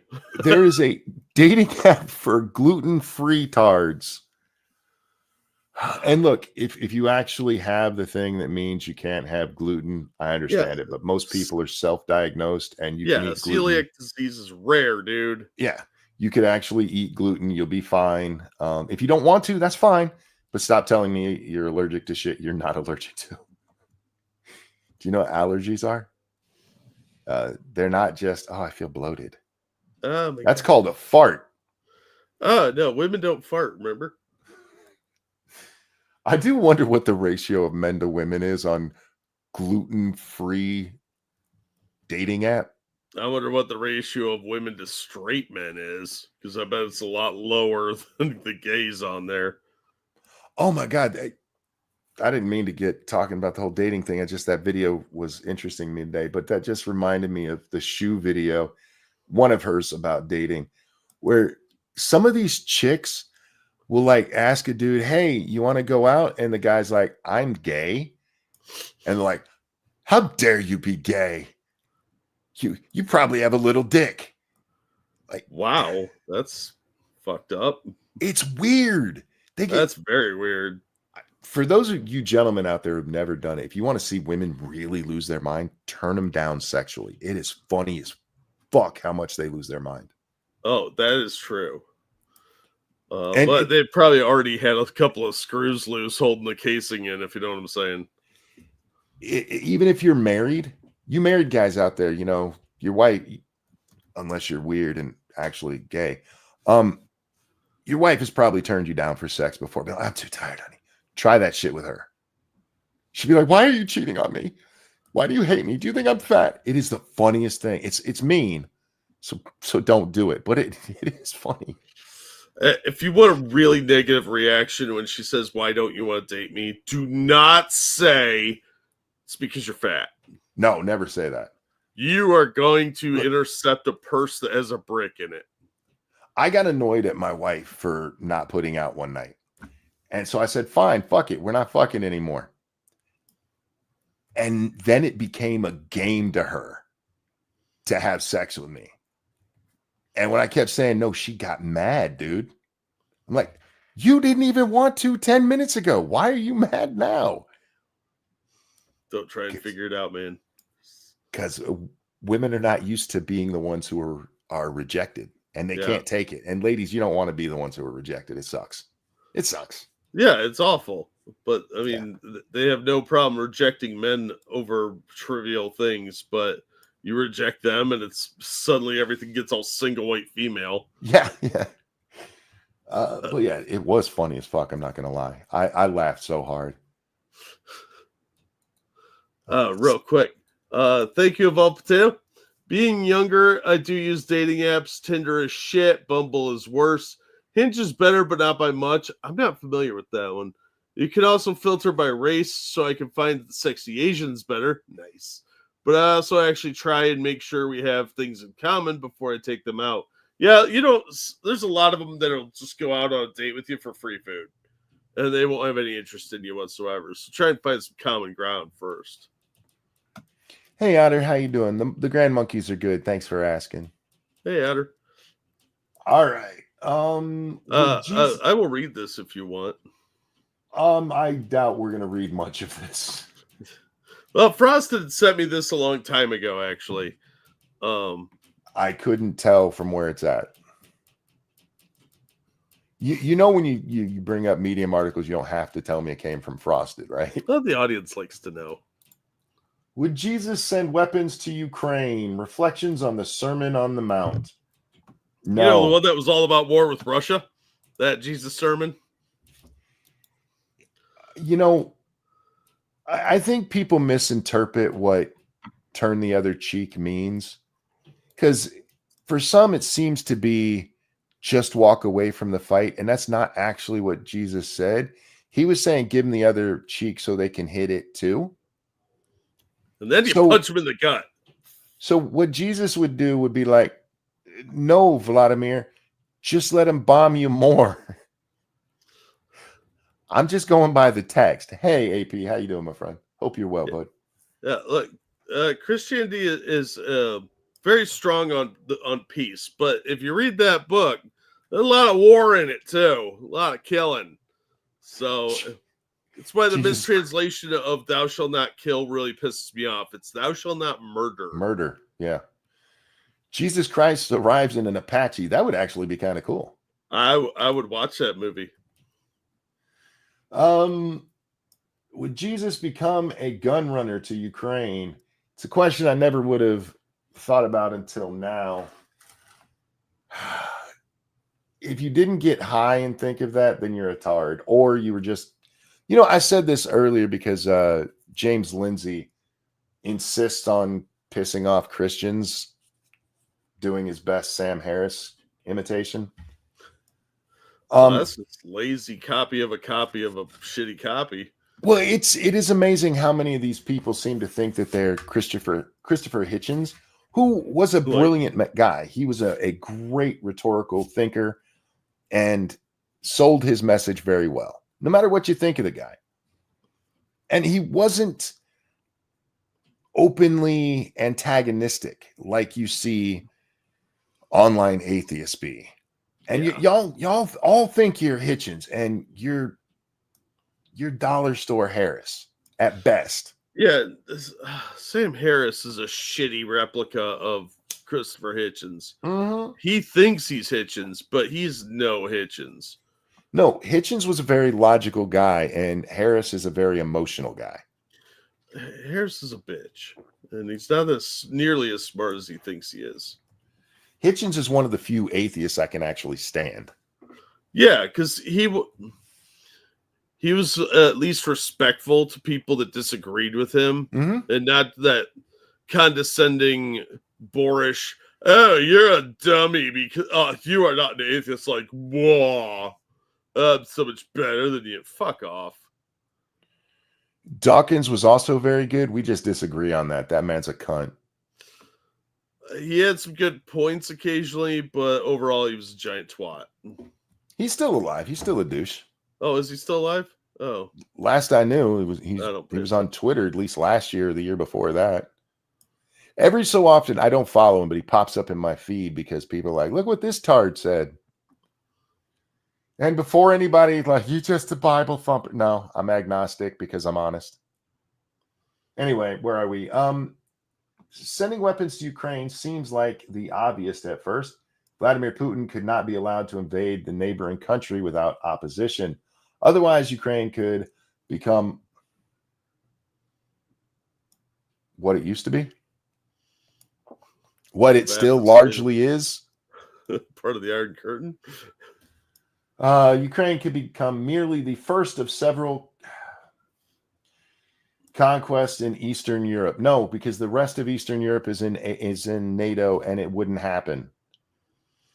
Alternately, it could be the first country to have like Russian Sesame Street too. Who fucking knows? We don't know what the future holds, you idiot.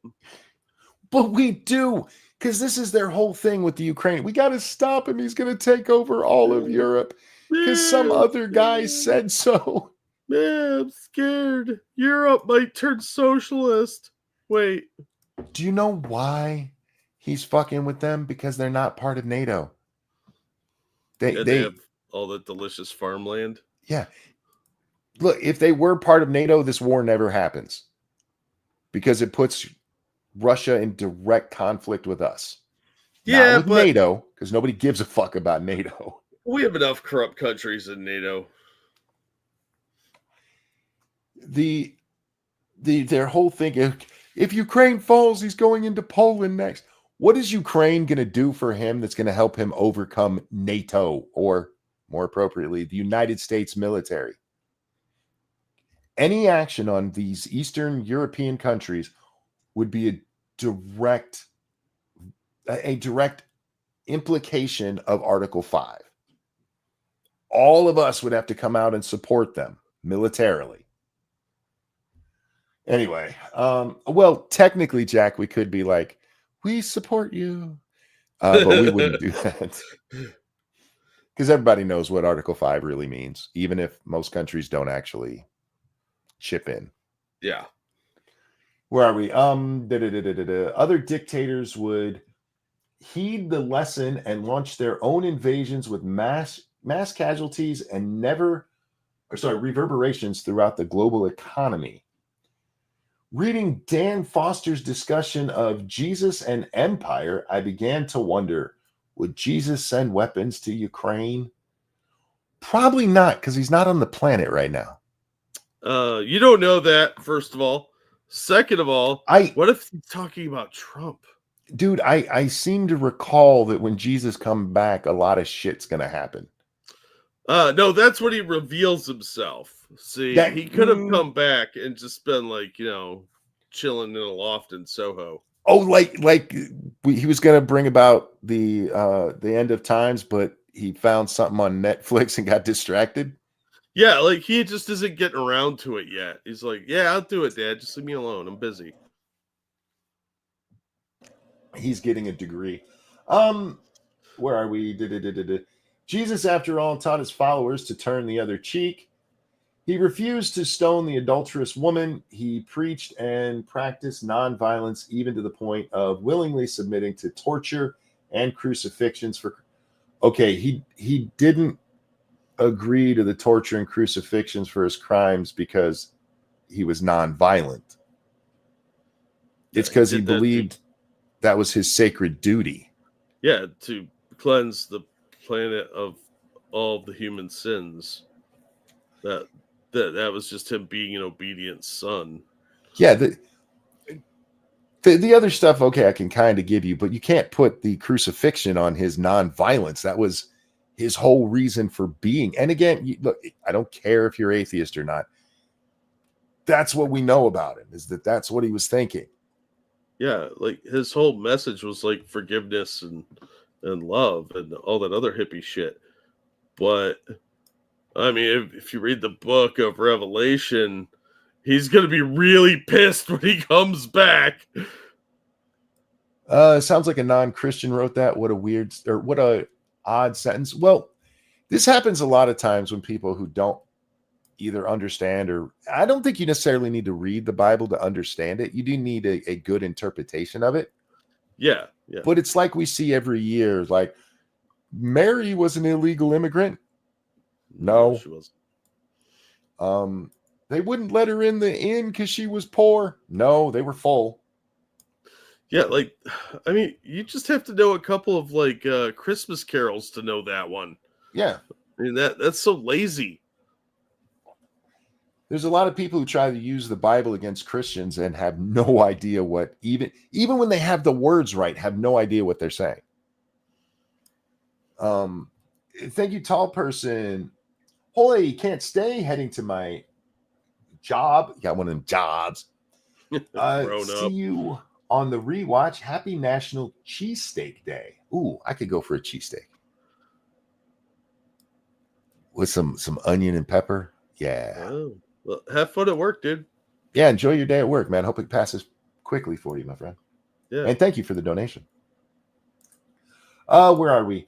What would Jesus do if he were president? Would he help Ukrainian soldiers kill Russian soldiers, even in defense of their homeland? You just said he preached nonviolence. So yeah, like Switzerland. You've already answered this question with the opening paragraph. So why does this keep going? It's medium. Jesus preached resistance, not submission. Did he? Did Jesus preach resistance? Especially not by modern liberal standards of resistance, burning Teslas. Yeah, look, I don't remember Jesus's followers walking down the street and mysterious trash fires breaking out everywhere they went, because Jesus was not Antifa. I skipped there, so let's see. Another of Dan's essays come to mind. I feel like you should expand your reading. If God happens to agree with you, he suggests, then it is possible that you've created a God in your image. Or you're on God's side. That can happen. Unless you don't believe in God, in which case just say that. Yeah. And my image, the image in my head or the real one? Because those are vastly different things. JB, thank you. Jesus was a Jew. Some movie, LOL. Yeah. Oh my God. You would think that the all the Jew haters on the left would stay away from analogies like this, but here we are. Oh, thank you, tall person. And some for you, Mr. Jack. Happy National Cocktail Day. Have a good one. Oh, thanks, man. I hope your day at work goes quick, like Monkey said. And you get to do something exciting. I'm aware that I may be creating God, but this is going to that last sentence. But I believe Jesus would arm the Ukraine military, share intelligence with them, and help them defend themselves. Like personally, or is he going to get down there and teach them kung fu or something? Jesus, the man who said, turn your other cheek so they can hit that one too, rather than retaliate. I'm telling you, that was a ploy so he could kidney punch one of them. Why do I believe Jesus, if he were commander in chief, would help kill Russian soldiers? Because you're a retard who's twisting the Bible for your own usage, like so many before you have done. Unless he's saying that Jesus is Donald Trump. I guess. Not in spite of what Jesus says in the Sermon on the Mount, but because of what he said in his most famous teaching. In the Sermon on the Mount, Jesus seems to tell his followers to passively submit to their oppressors. But I read the Penumbra.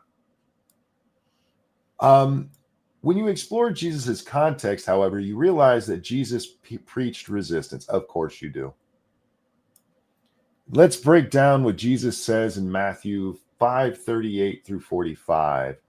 Bible lessons with Monkey and Jack. Yeah.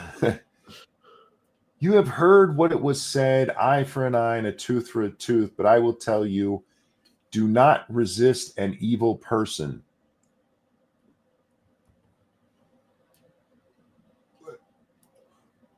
Are these people siding with Putin?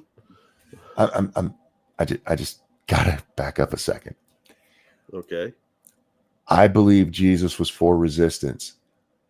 I will tell you, do not resist an evil person. Give in to them sexually. All right. The famous saying, an eye for an eye, tooth for a tooth, justifies revenge. No. Oh, No. line. An eye for an eye, a tooth for a tooth was about proportionate response. That's what that was about.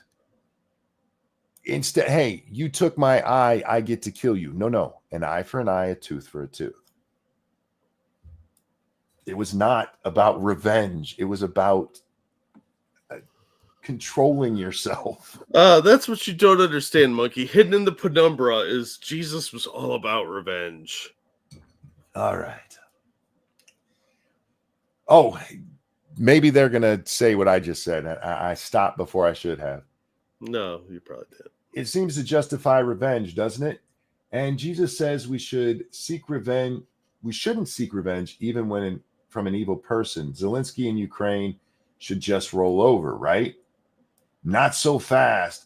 Eye for an eye comes from Torah law. The idea is not to justify revenge.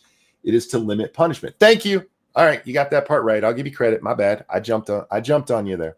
Well, you stopped, so I'm only assigning partial credit now until we hear more. It's only because I've already read the other retarded shit they already said. So in my defense, but I did. That's my bad, not theirs.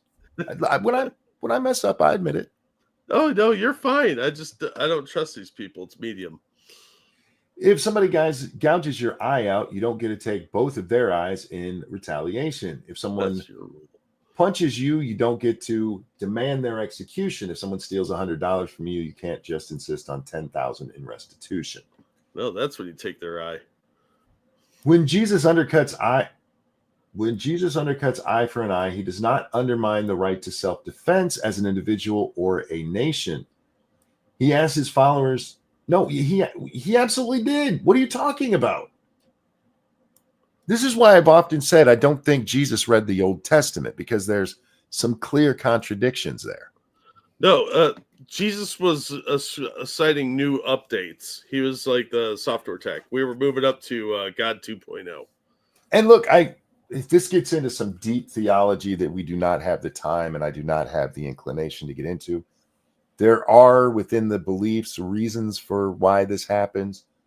But if you're just reading it strictly from cover to cover, it's very jarring when that middle part hits and everything switches, because the God of the Old Testament is a vengeful prick. Yeah, I like to call that the biblical Southern strategy. Yes. Where are we? Jesus would ask Zelensky if Ukraine wins to refrain from demanding huge swaths of Russian territory. Yeah, you were absolutely making Jesus in your own image. You're trying to justify something that biblically can't be justified. It's your book, not mine. This is something I see way too many Christians do, and frankly, people of all kinds of faiths. I don't like that part of the book, so I'm not going to pay attention to it. Just gonna ignore it. I'm going to ignore it. Like not eating shellfish or wearing blended fabric. And look, if you're Catholic, you can just pay a little bit and it'll be fine. Yeah. Forgiveness is like $1.95 or something, right? But Jesus is more concerned about his followers' spiritual states than their legal proceedings, as we'll see below. Back to Jesus here. If someone slaps you on the right cheek, turn to them your other cheek also. Yeah, Jesus said, let him hit the other side too. It's an act of defiance. But not an act of resistance. Resistance would be hitting them. You're literally not resisting if you're letting them hit the other side too. And in fairness, Jack, I see the value of the lesson of turn the other cheek. But it's not always appropriate. Well, it depends what your adversary's goal is. Yeah. You know? Like sometimes they want the violence, and by denying it to them, you are going to win. In Jesus's culture, a person of higher social status could slap a person of lower social status without consequence. But there were rules. The blow had to be a backhand against the victim's right cheek. Such a strike couldn't do as much damage as, say, a knuckle fist punch to the nose. Well, I mean, it depends on where you strike them and whether they fall down. You can't just say that outright. I mean, it might seem more logical that you can do more damage with a straight punch, but it depends on how it lands. And are you fighting a Shaolin master? I mean, there's a lot of variables in here. You're talking about bitch slapping somebody. You can do some damage. Yeah. I love that Jesus actually wrote... Jesus was like, if you get pimp slapped, let him pimp slap the other side. Anyway, get my money, ho! Oh, sorry. The purpose was to insult, not to harm. The victim had no legal recourse. He or she certainly couldn't fight back. So Jesus taught his followers to turn the other cheek. Then the aggressor faced a difficult choice. The victim stood before them, defiant, dignified, and presenting a cheek that couldn't be slapped with a right backhand. Okay, let's take your interpretation of this, okay? Now, you've turned your other cheek and you're like, haha, you can't reach that one. Except that's not how the human body works. You've just made it so that they get you can hit them easier on that right cheek that's turned away. And do more damage because you can swing their whole fucking head around now, Jack. Yeah, but there were like legal constraints. I mean, you don't want the Romans coming over and arresting you for slapping a guy. That'll end poorly. You didn't hit people with the hand you wiped your backside with, nor did you punch them. Suddenly, you don't know me. Suddenly, the victim had legal recourse if the situation escalated. How many times would a person face the other cheek before he learned to stop backhanding people beneath him on the social hierarchy? Jesus Yeah, didn't there's preach. this old legal precedent in the old times called "I'll sue you." That was Jews. What do you expect? Sorry, Jews. Just a joke. Jesus didn't preach submission. He preached the most effective form of resistance available to him. He literally said, don't resist. How do you get resistance from him? Literally. You just said literally, which could mean figuratively now. So, and you don't know his pronouns? And if anyone wants to sue you and take your shirt, hand over your coat as well. That's some serious resistance there. Hey, oh, you're going to take my shirt? Well, here's my coat too, fucker. Now what you going to do? I'm going to leave with your shirt and coat. Thanks. You taught me. The law in Jesus' day protected people's coats because their coats could be the only garment left after having their belongings confiscated to repay debt. If somebody gives you their coat, it's not confiscated. See, what we're really getting at there is that Romans created flashers. Yes. They would be homeless and would need a decent coat to avoid literal nakedness. I guess if you're talking about togas. Anyway, and to sleep outdoors without dying of exposure. Imagine someone offering his coat to you as part of a debt settlement. But you can't point to a law that says you can't confiscate their coat and then point to willingly giving away your coat and pretend it's the same thing. Well, it's a metaphor because in this case, the coat is an M50. It's I see what you did. It's literally defiance, sure, but defiance is not the same as resistance.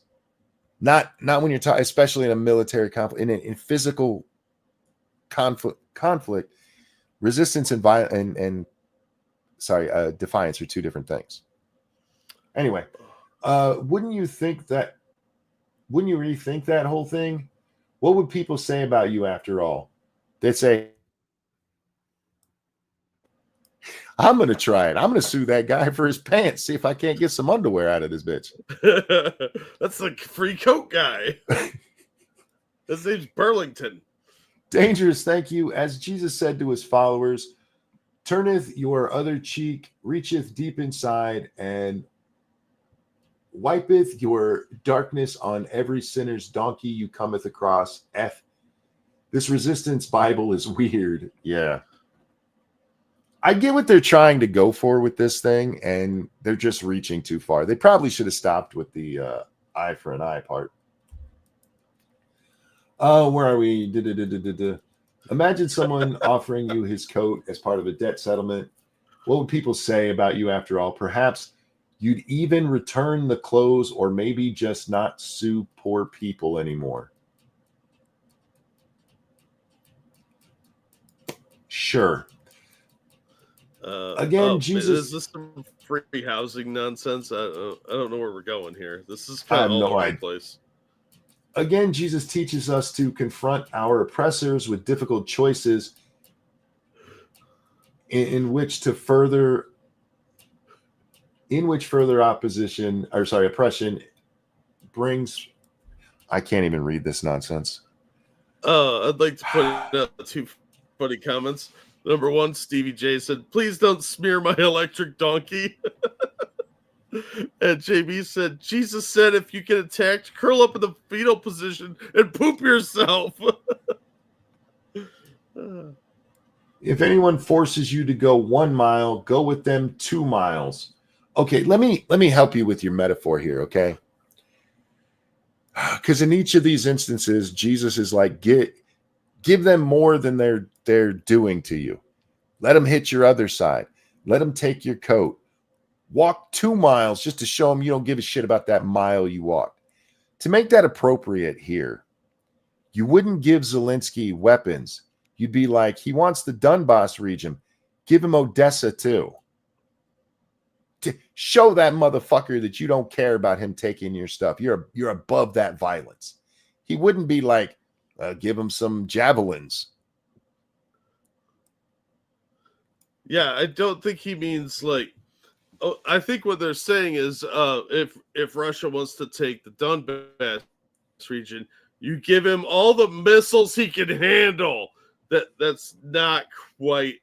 I mean, launching them into your enemy isn't quite turning the other cheek. Roman soldiers carried heavy packs, and they often forced local men to bear them. Further than 1 mile, though, and the local man might have to double back a distance that he couldn't get to work on time. Okay, but again, never mind. By the way, how long does it take to walk a mile? Like Half an 20 hour minutes. if you're going slow. Yeah. I mean, if All you're that carrying Roman is something gonna- heavy. That Roman's not going to be like, oh my God, if he keeps going, he's not going to go cut the grain that doesn't finish growing until next spring. He's going to be like, oh, thank God, this motherfucker's still going. I don't have to carry that shit. Then the wealthy would complain to Roman commanders. The limit of 1 mile kept society running smoother, and Roman soldiers could be severely punished for forcing someone to keep going. Again, they're not forced at that point. You're missing the messages here. It's defiance. It's not, oh, we're gonna, because at least in the first one with the slap, it's like, oh, well, there's legal consequences. There's no legal consequences in the last two. Literally none. Yeah, I mean, at most you're like looking to get that centurion in trouble. The Romans were so scared of their army, they wouldn't let them in Rome. They had to be on the Yeah, go outskirts. have your Jack. triumph outside the city walls, buddy. Yeah. There's a whole thing about Never mind.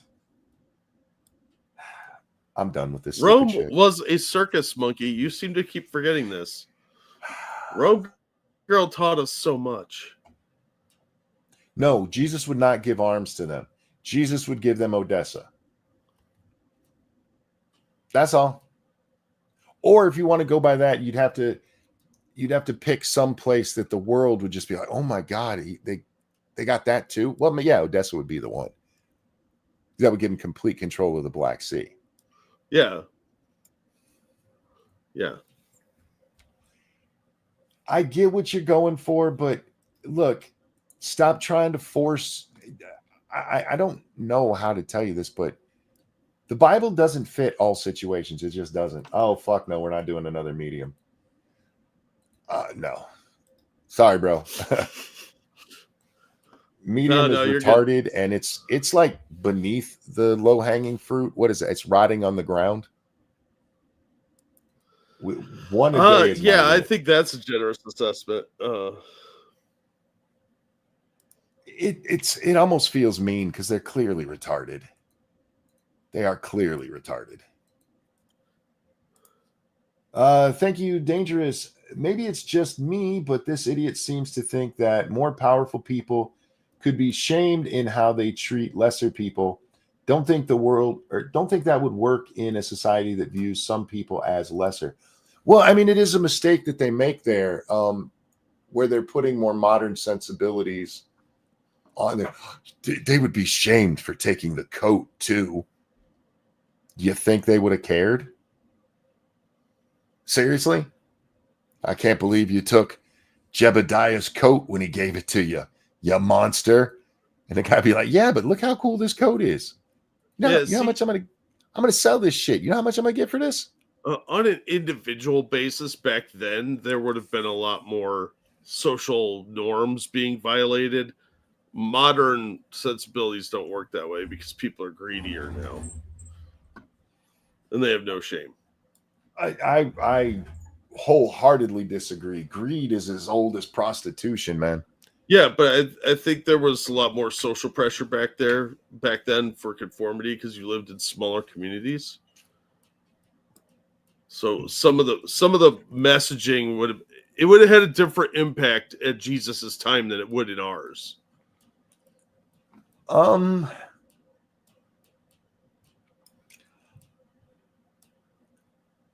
I would have to do a lot of research on this, but I have a feeling that for the social norms, upper classes didn't much care because that's how No, it's been through human society no, but I'm forever. not talking about the upper classes. Jesus was a poverty minister. He was preaching mostly to like low end working class people. Yeah, This- but the author's argument was that the social ostracization would be what kept these guys from hitting that other cheek or taking your coat or letting you walk another mile. yeah, which would be true with the lower classes, but not with the nobility. It won't work with the nobility. That's why his analogy is fucking retarded. Because Jesus, as a leader of a country, is much different than a street preacher. Yeah. I mean, the analogies don't cross over. I don't really freaking care. I do care in the sense that, for as dumb as Medium is, I'm interested in hearing other thoughts and seeing how people think. And I really do understand what they were going for. It's another one of these people who thinks that they found a great analogy and they just missed the mark because they don't understand what's actually going on. Yeah, it's one of those guys that got really high and thought of something, wrote it down, and when they came down from the high, still thought it was a great idea. Yeah. And it really isn't. Bad analogies are a curse. They're a blight, and they're an epidemic at this point too. Yeah. No, Jesus would not give weapons to Ukraine. What the fuck? But I do appreciate getting to see that point of view, Jack. And because look, there have been times I've been surprised. In that article, I was surprised that they actually did know what eye for an eye was. But yeah, the people who write for Medium are largely retarded, which is sad because it used to be a decent place. Researchers claim to have discovered vast city underneath Egypt's pyramids. Have you seen anything about this? I have not. I thought this was a conspiracy theory bunch of nonsense when I first saw it, but it's hitting mainstream media now. Two researchers from Italy and well, that just means the Egyptian government will bury it and sue anybody who says otherwise. Yeah, pretty much. Where are we? Two researchers from Italy and Scotland claim to have discovered a sprawling underground city beneath the pyramids in Egypt. Well, we know there's stuff under there. We just don't know, or we knew there was stuff under there. We don't. I'm discounting this article because we haven't read it until we get to it, Jack. We just didn't know how big or what it was. We know there's stuff under the Sphinx and that there's rooms and shit down there. Yeah, chambers that we're not allowed to go to thanks to whatever his name is from the antiquities. Yeah, that piece of shit. Filled in all of that, the entryways. So what really bothers me about this is I understand wanting to protect the monuments and everything, but doing it to the point of excluding actual excavation is stupid. When they found the Sphinx in the modern times, Jack, it was buried up to its neck. Yep. Just completely consumed by the desert. What else is under that area? Secrets that we're not allowed to know about, apparently. You're telling me they built the Sphinx and the Pyramid of Giza and the two lesser pyramids there, and actually the little ones that are out front. What is there? A total of 7 there, I think? I believe so, yeah. But they totally didn't build anywhere to stay. Nope, no housing. You just work at the power plant. You don't live there. See what I did? I see what you did. God damn you. I hate when you make me laugh uncontrollably. Stop it. The Daily Mail reports that the researchers say they found 8 vertical cylinder-shaped structures extending more than 2,100 feet. Wow. 2,100 feet below the pyramids, and more unknown structures 4,000 feet deeper. They're elevator shafts. Okay, if this is true, ancient aliens are real, Jack. I know. 2,100 feet below and 4,000 feet below. That's not a minor amount, Jack. Not at all. I mean, we'd have a lot of trouble doing that now. Do you know how much construction work would have to happen? That is an amazing amount. How many is 4,000 inches in a mile? Or compared to a mile? 4,000 feet? Yeah. So it's like a mile and a half, 2 miles, isn't it? Is it 2,500? No, it's 2,000 some odd feet, right? Oh wait, I said inches. I don't know why I said inches. We want I don't feet. either. I think Hey, you leave me meant alone feet. because I'm tired. That's an excuse, not a reason, sir. It's 3/4 of a mile down. Okay, yeah, 1 mile is 5,280 feet. We were both way off. Well, because I went to inches, that screwed me up. I know I know that a mile is it's 5,000 plus feet, Yeah. but my brain went to inches Well, for some reason. still, a mile down is a pretty impressive feat. And you have several of these things. And those aren't mine shafts. no, not at that time. And depending on how we're talking about, I want to go to the actual tweet that's from. Let me have the tweet. There it is. I want to see this picture that's right here. The deepest hole ever drilled was 40,000 feet. Yeah, with modern machinery, yeah. Yeah, with modern machinery. That was by the Russians in the late 70s. And it was dangerous then, apparently. Wow. Yeah, doing this because what do they tell us that the pyramids are? Is it 6,000 years old, something like that? 12,000? It depends who you ask. What is say like 4,000 or 5,000 years is about the average, I think. Yeah. So, but you know what this looks like when you look at the little picture? An oil derrick in the ocean. Yeah, but also buildings that are built to withstand earthquakes. Earthquakes, yeah. That's what they do underneath. There's a lot of that in like Frisco and stuff. Yeah, they had to build a bunch of these type of pylons in Manhattan when they put a bunch of the skyscrapers up over the old garbage dumps because the ground wasn't fully stable. They had to go all the way down to bedrock and build these pylons up. So that platform there is 2,100 feet down, which is just under half a mile.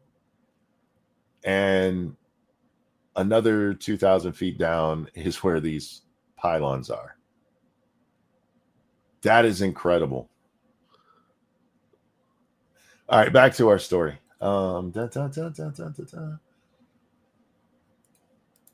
Conrad, I don't care what their names are. Say they used radar pulses to create high resolution images deep into the ground. Okay, I do need to pause right there because ground penetrating radar is how we found out about non-existent mass graves at Canadian churches.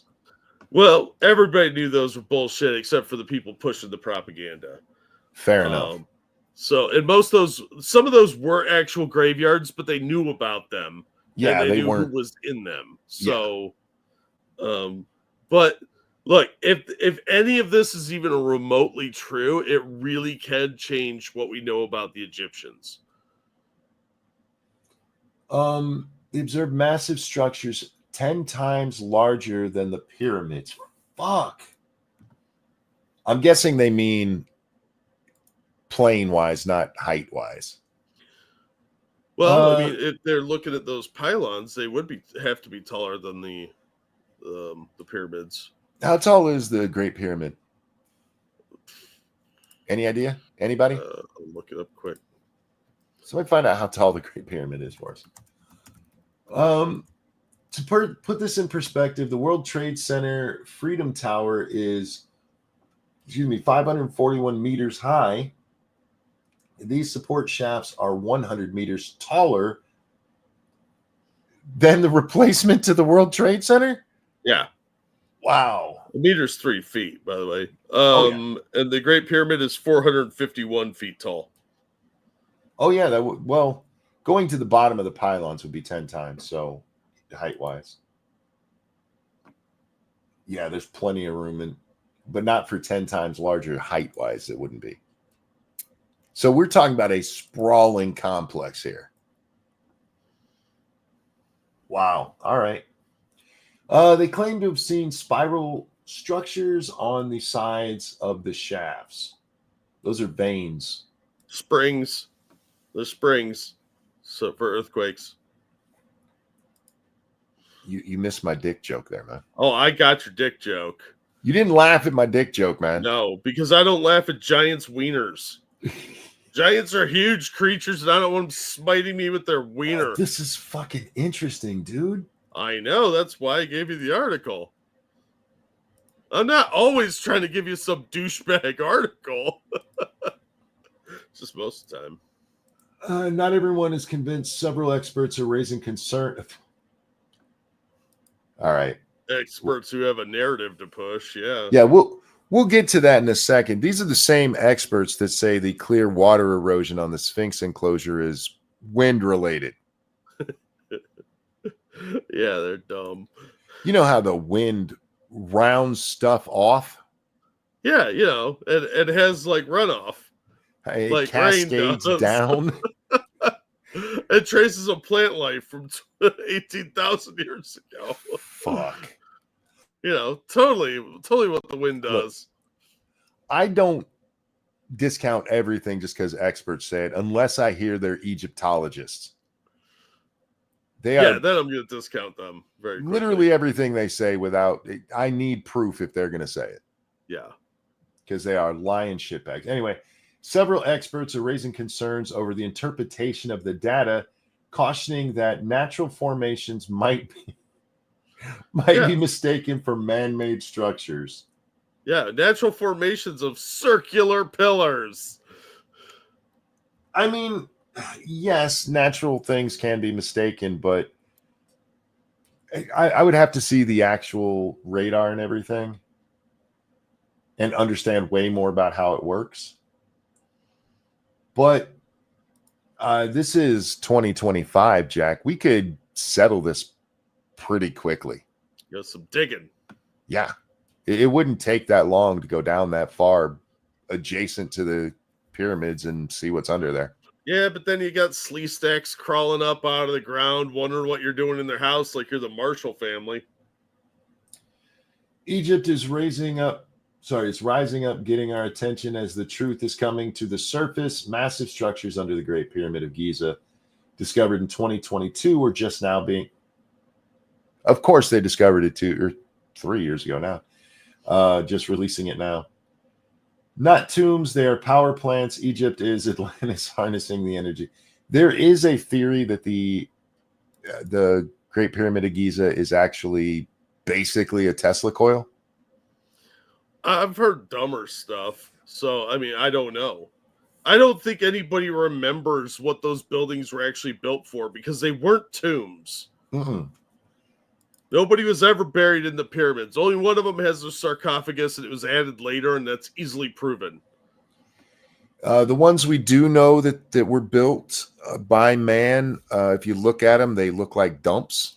It looks like a rock pile. It does not look like a pyramid unless you squint a little bit. You're like, oh, I could kind of see it. Yeah, it's very obvious a bad copy. Yeah. So, yeah, I don't know. I think these things are way older than we suspected or are being told. So I want to see some better proof. And again, there's no goddamn way humans in ancient Egypt built those things. It's just not possible. Survivors of a lost civilization, coughs in Atlantis or Lemuria. Lemuria, I'm not familiar with that one. I'll have to look that up. Oh yeah. Just Spell type that for me in our Proudest. DMs, dude, Oh, I will hook you up. Don't worry. because I will forget that Or- as soon or as we're Moo. done, and I will be spelling Lumina and get old Chevys. You can buy a really cool flashlight before it's all done. I really am interested in ancient Egypt because there's answers there we're not getting.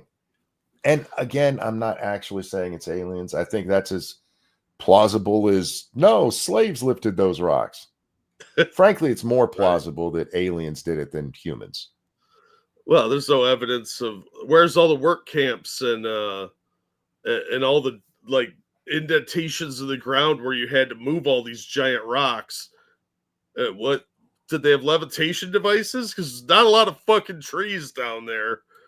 Well, what's the one? I always forget the name of it. I want to call it Machu Picchu, but that's not it. Fuck. Göbekli Tepe. No, the one with the H blocks. Oh, now that you said Machu Picchu, It starts with a P. Fuck, I can't remember. Cinco de Mayo. No. That one, there's not even trees around it. Yeah, it's up in the mountains. Puma Pinko, yeah. Yeah, There's no trees around. Like, no, they totally just lifted those blocks. They thinking just of pushed them Plinko. uphill. yeah, like you do. That's what you just whip the slaves with bigger whips until they get it right. Yeah, And- because that's how society works. That's how humans work. This is the one this is what bothers me about it. We with so much stuff of the past, Jack, all we can do is think how we would do it right now. And Yeah. even when we can't do it, we're like, well, they must have done it. Well, clearly somebody did. It's there. yeah, It's but not a David but we Copperfield don't know- special where they made pyramids pop up. don't underestimate the magical powers of David Copperfield, monkey. Look, now they had some technique that we don't know about today, but that doesn't mean we couldn't do it. It just means we don't know how they did it. It's like going back and reading a book from the 50s on UFOs. They constantly talk about rocket power as if the technology is only capable of going up to the level that we have right now. It's not like they figured out wormholes or anti-gravity. No, that's silly. It has to be just rocket powered. Thank you, Mighty Balzac. Monkey doesn't care. He says what he thinks. Indeed. No, we can't do it with everything that's we true. knew they had. And we know a lot of what they had at that time. It can't be done with what they had at that time. That we know. Unless And instead of us unless the going, okay, pyramids are sorry, bud, we got our lag going. yeah, Instead of try looking to at it sort and that going, out. okay, we're obviously not thinking about this right. Let's get our best minds on it. They're just like, no, slaves did it. And that's retarded. Yeah, they've already got their narrative. Yeah, it's unless, of course, the buildings are significantly older than they're ascribing and came from a different civilization, and the Egyptians just adopted them. You know, like people tend to do when they take over other regions or an empire collapses and other people move in. Yeah. Because we know there was limestone coating on the buildings, on the pyramids, Mhm. which, by the way, probably looked fucking awesome. But was there anything engraved on them? Was there anything painted on them that would give some significance to the empire that they were prior to ancient Egypt? I want to know, because I mean, a little bit of the limestone is still left on the Great Pyramid. Yeah. Does it have the indention so you can see all 8 sides of it? I don't think so. I'm not sure, but I think it's more triangular. The indention is so minor. You can literally only tell that it's there twice a year. Yeah. Well, 4 times a year because you can do it morning and night, 2 days a year. See, this is why I say there's no way that just ancient Egyptian technology did this. It's positioned to true north. That minor, without it being on true north, Jack, the whole thing with only being able to see it twice a year doesn't happen. Yeah. If you want to switch articles to the last link that I just threw in, that's the Daily Mail article. They have some better sketches of like close-ups of what that little picture was. Okay, let's see. Do do do do do do do. Let's scroll down, shall we? That's the this one here. Yeah, there down. There's a couple of better graphs than what the other one had. See, this one doesn't show what's on top of these, but with Well, the it will in further. sure, down. sure. Yeah. And frankly, these are interesting, and especially if they do exist, I have to say, and they are something like earthquake supports. That is interesting to me, but it's not going to tell us as much as whatever's sitting on top of it. You mean the Temple of Cthulhu? Yes, this part, yeah. This is the part. These are cool and interesting, and may have severe impact on what we know about the ancient world. Yeah. But this is where all the answers would come from. Oh, real fast. Thank you, Vol Patel. What happened after the fall of Rome? Did all the knowledge just stay around, or did people regress drastically? Now, how would that work if a technologically dependent civilization collapsed? I think they'd go back even further. I've always maintained the argument that if you advance sufficiently, you probably have a lot of stuff like we do now where things are recyclable and biodegradable. So a lot of your stuff would just vanish within a very short time. This is what you and me were talking about the one time where like if you're smart enough to understand that things can break down and you wanted to leave a lasting legacy, the substance you would use is stone. You have to, because steel rusts. Oh, hey, Moonshot. Yeah, everything else is going to break down in some manner over the years. Only stone, especially if it's covered, is going to survive. Yeah, and limestone is a good way to preserve stuff. Putting it in limestone. Yeah, plus, if something is very important and you build it, you want it to last through the ages, especially if it's a warning or a piece of storage or something like that. You don't want it to just fall apart in 20 years. But I do want to know what these other things are. Yeah, me too. They look like buildings to me. But then again, look, there have been a lot of hoaxes over the years as well. Oh, yeah. If this is true, this is game changing for Egyptology. There's no getting around it. For this to have been built that far down, that's not just a little bit of sand came by and covered it up. That was either purposeful or a catastrophe. Yeah. And that the pyramid is built on top of it. Damn. That raises the question of if the people who built the pyramids even knew it was under there. Or maybe they knew it was there and the pyramid is a marker. Yeah, well, that's what I was thinking too. Because, like, if you go out west to that nuclear disposal site that we have, yeah, that's all largely underground. But above ground is a bunch of like different symbols and things like that, including like screaming, crying faces and death skulls. What if the pyramid is a marker or a way to access this place? Oh yeah.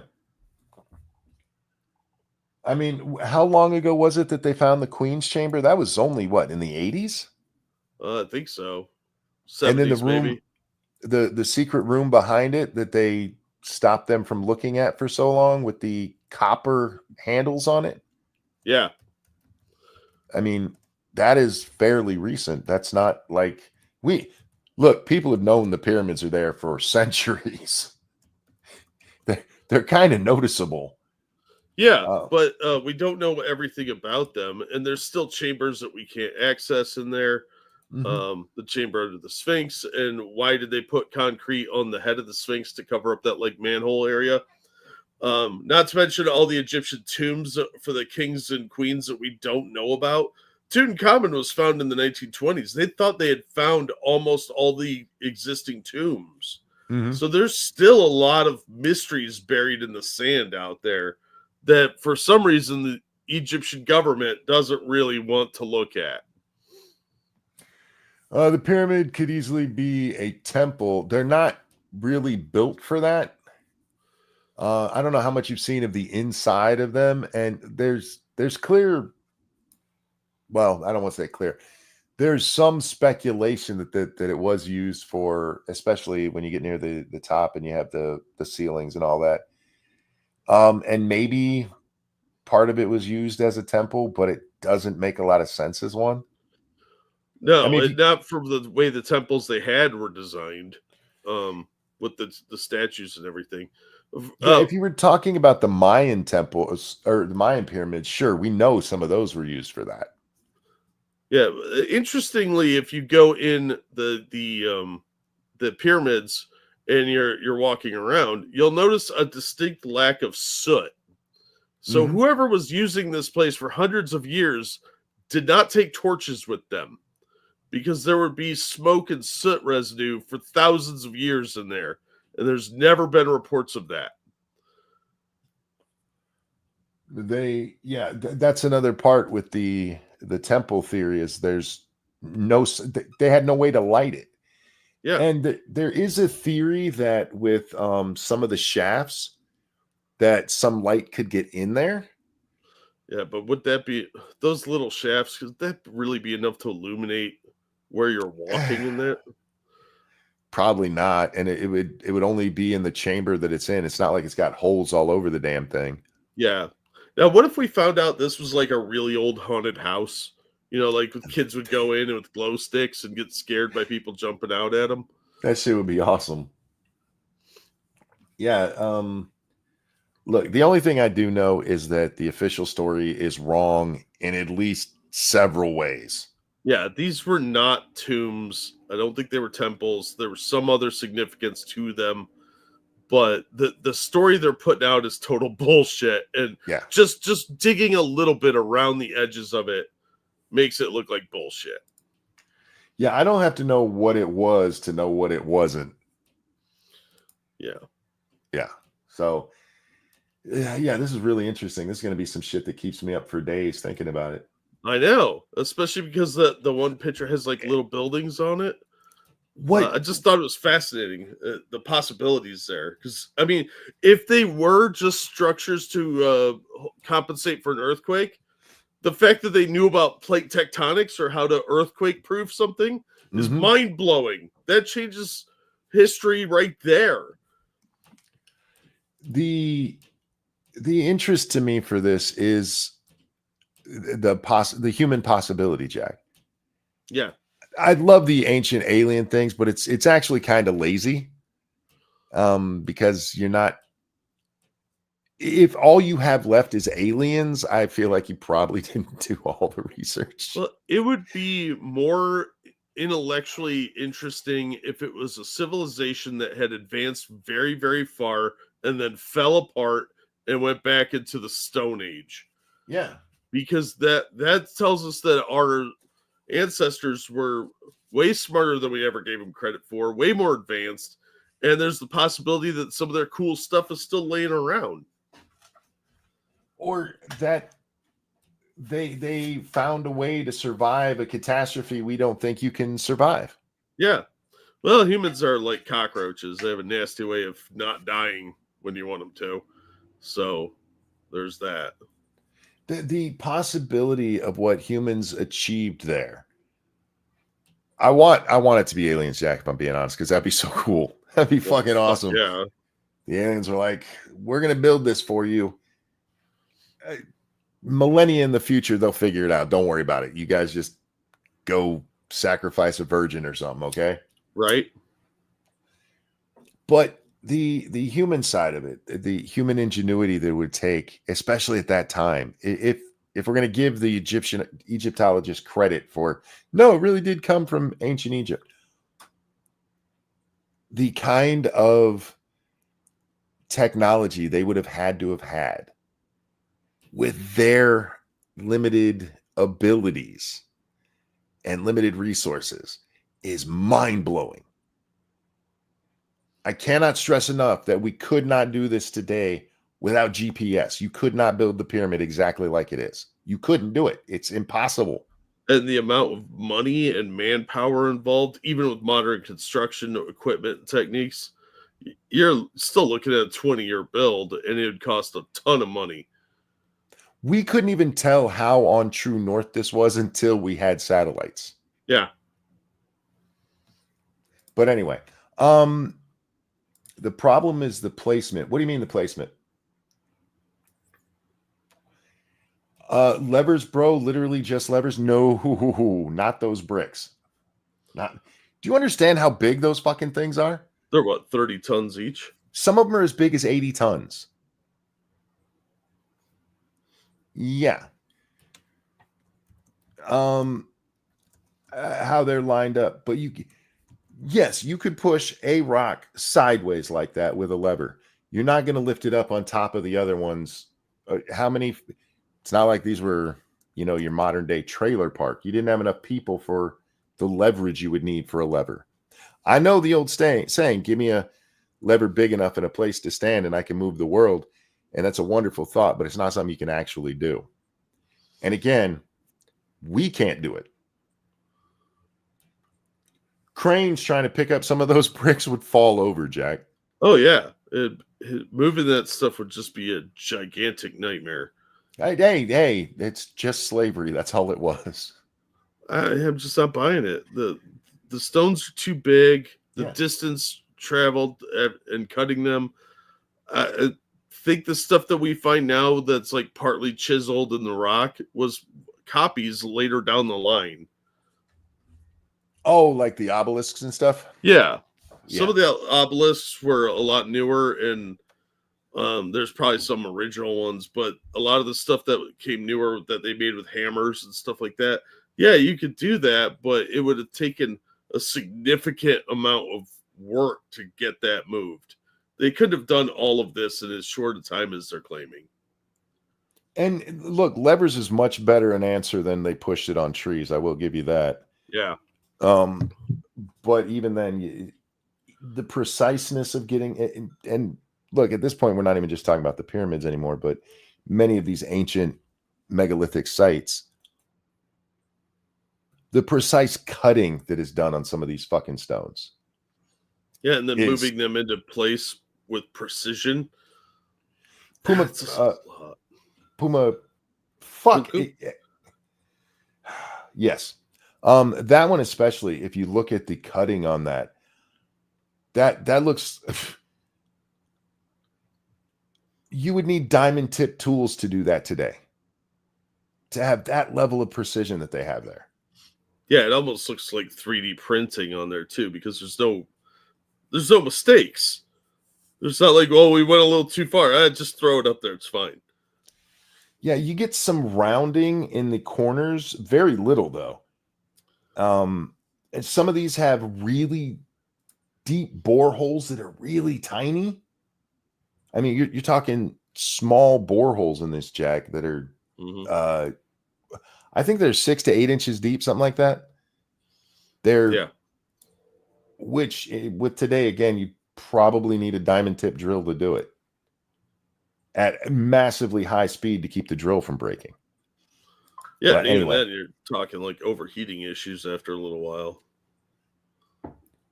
Chisels, not a joke. There are stones out in the desert that broke and they were abandoned. Yeah, but were those from later attempts to copy the originals? And again, you're talking about depending on the time period.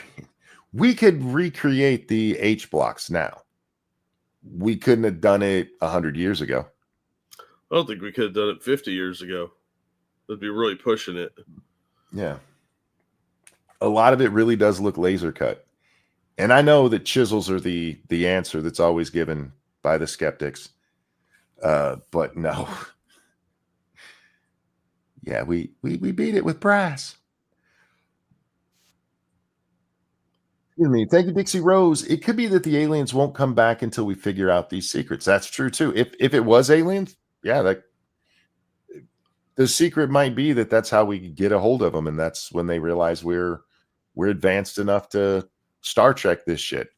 Yeah, well, like 2001, that was the premise of the movie, is you had to figure out certain stages of the monoliths. And that theory has been around for quite a while, that to contact the aliens, we have to meet certain achievement goals before we could figure out how something was done to get to the next stage of development. And that's just sort of like a technology tree. In order to build a supercomputer, you first have to kind of figure out how a hammer works. Pumku equals Pumagate, if that helps. It doesn't, because the Pumku part always makes me think of Machu Picchu. I don't know why my brain does that, but it's been this way for a long time. That's why I just say the place with H blocks, because people know what I mean. I think of the sneakers. Pumas, yeah. Yeah. And Plinko, for some reason. I keep forgetting that we forget more than we will ever know. True. Roman concrete, what about it?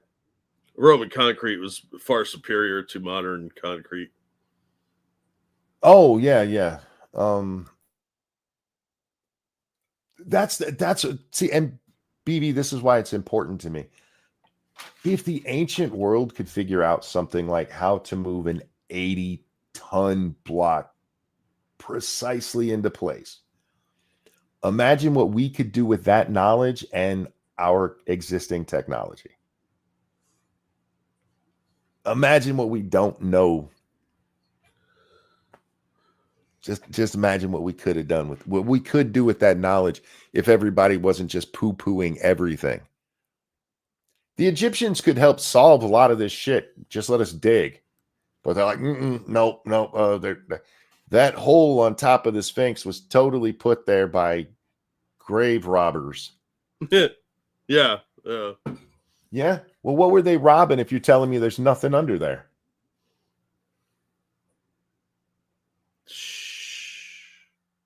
It'd be really weird to dig a hole all the way into the Sphinx for nothing, especially when there's a side door.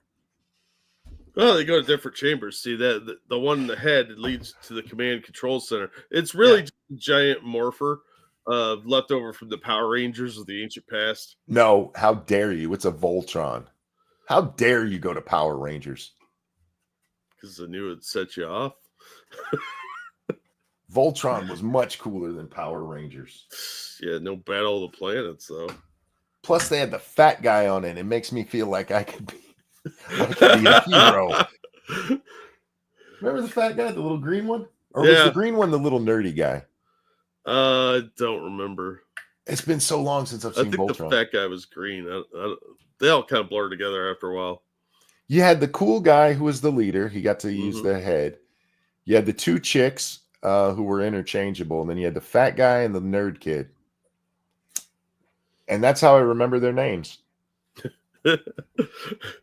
All right, fat guy, nerd kid, you're team B. I'm going to take the ladies this way.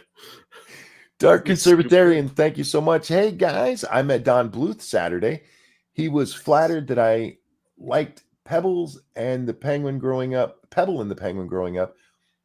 What's your guys' favorite Don Bluth movies? Oh, God. I'm gonna pull up the IMDb and find out. Yeah, me too. I'd have to. Right off, I'm not. Because otherwise, I'll forget something.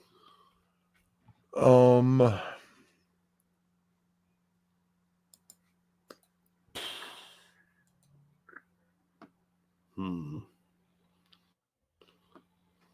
mean, I kind of like all dogs go to heaven. I like Titan AE. That was really good. At the time I saw it, I haven't seen it in a while. Not Xanadu. That's a good bad movie. The Rescuers is a classic. Robin Hood. Good. Although I liked Rescuers Down Under more. I don't think I've seen that one. Oh, Sword of the Stone. He was only an assistant animator on there, but yeah, that's a classic. Probably Robin Hood. The Disney Robin Hood? Yeah. Oh, then definitely that. That is one of my favorite cartoons ever. That's not coming up where I'm looking for his stuff. Well, I'm on IMDb. It's under he's a character animator on there. Cool. Yeah. Of the ones that come up for his movies, probably Fievel. I know that gay little mouse got to me. Especially Fievel Goes West. I love that movie. But if we can count Robin Hood, definitely that. It is my favorite Disney movie too. Oh, he's the director of Dragon's Lair, the movie. Oh, that could be really cool. Never saw it. You never Anyway, played the game, Dragon's Lair? No. I've You never play the played night it. and you just die all the time? Yeah, it's great. But with that, we are going to wrap up here, guys. And I'm going to go contemplate the meaning of life with the pyramids. Right? So, thank you for coming and hanging out with us. Thank you so much for the donations. You guys are awesome. We love you. Jack, anything you want to show? I'll drop a link to a cool movie. But thank you guys so much for all the support. And thanks for listening to us to talk about Pyramid Talk. Because I love that stuff. Yeah, this show went an hour long because of that article. We can get to that other Medium article tomorrow or the next day or whatever. Yeah, I'm not worried about it. I'll sit on it for a little while. Can't take too much Medium in one goddamn show. I Right? love you, No. Frosted, but that's too much stupid for one show. Well, the I wanted to get to the pyramid article. Oh yeah, that and that was one's way really more important. cool.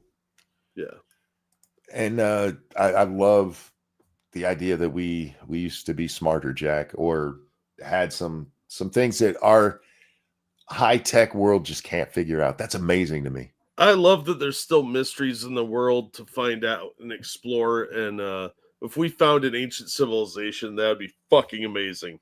Yeah, especially below the pyramids, that would be fucking awesome. Yeah. Anything you want to show?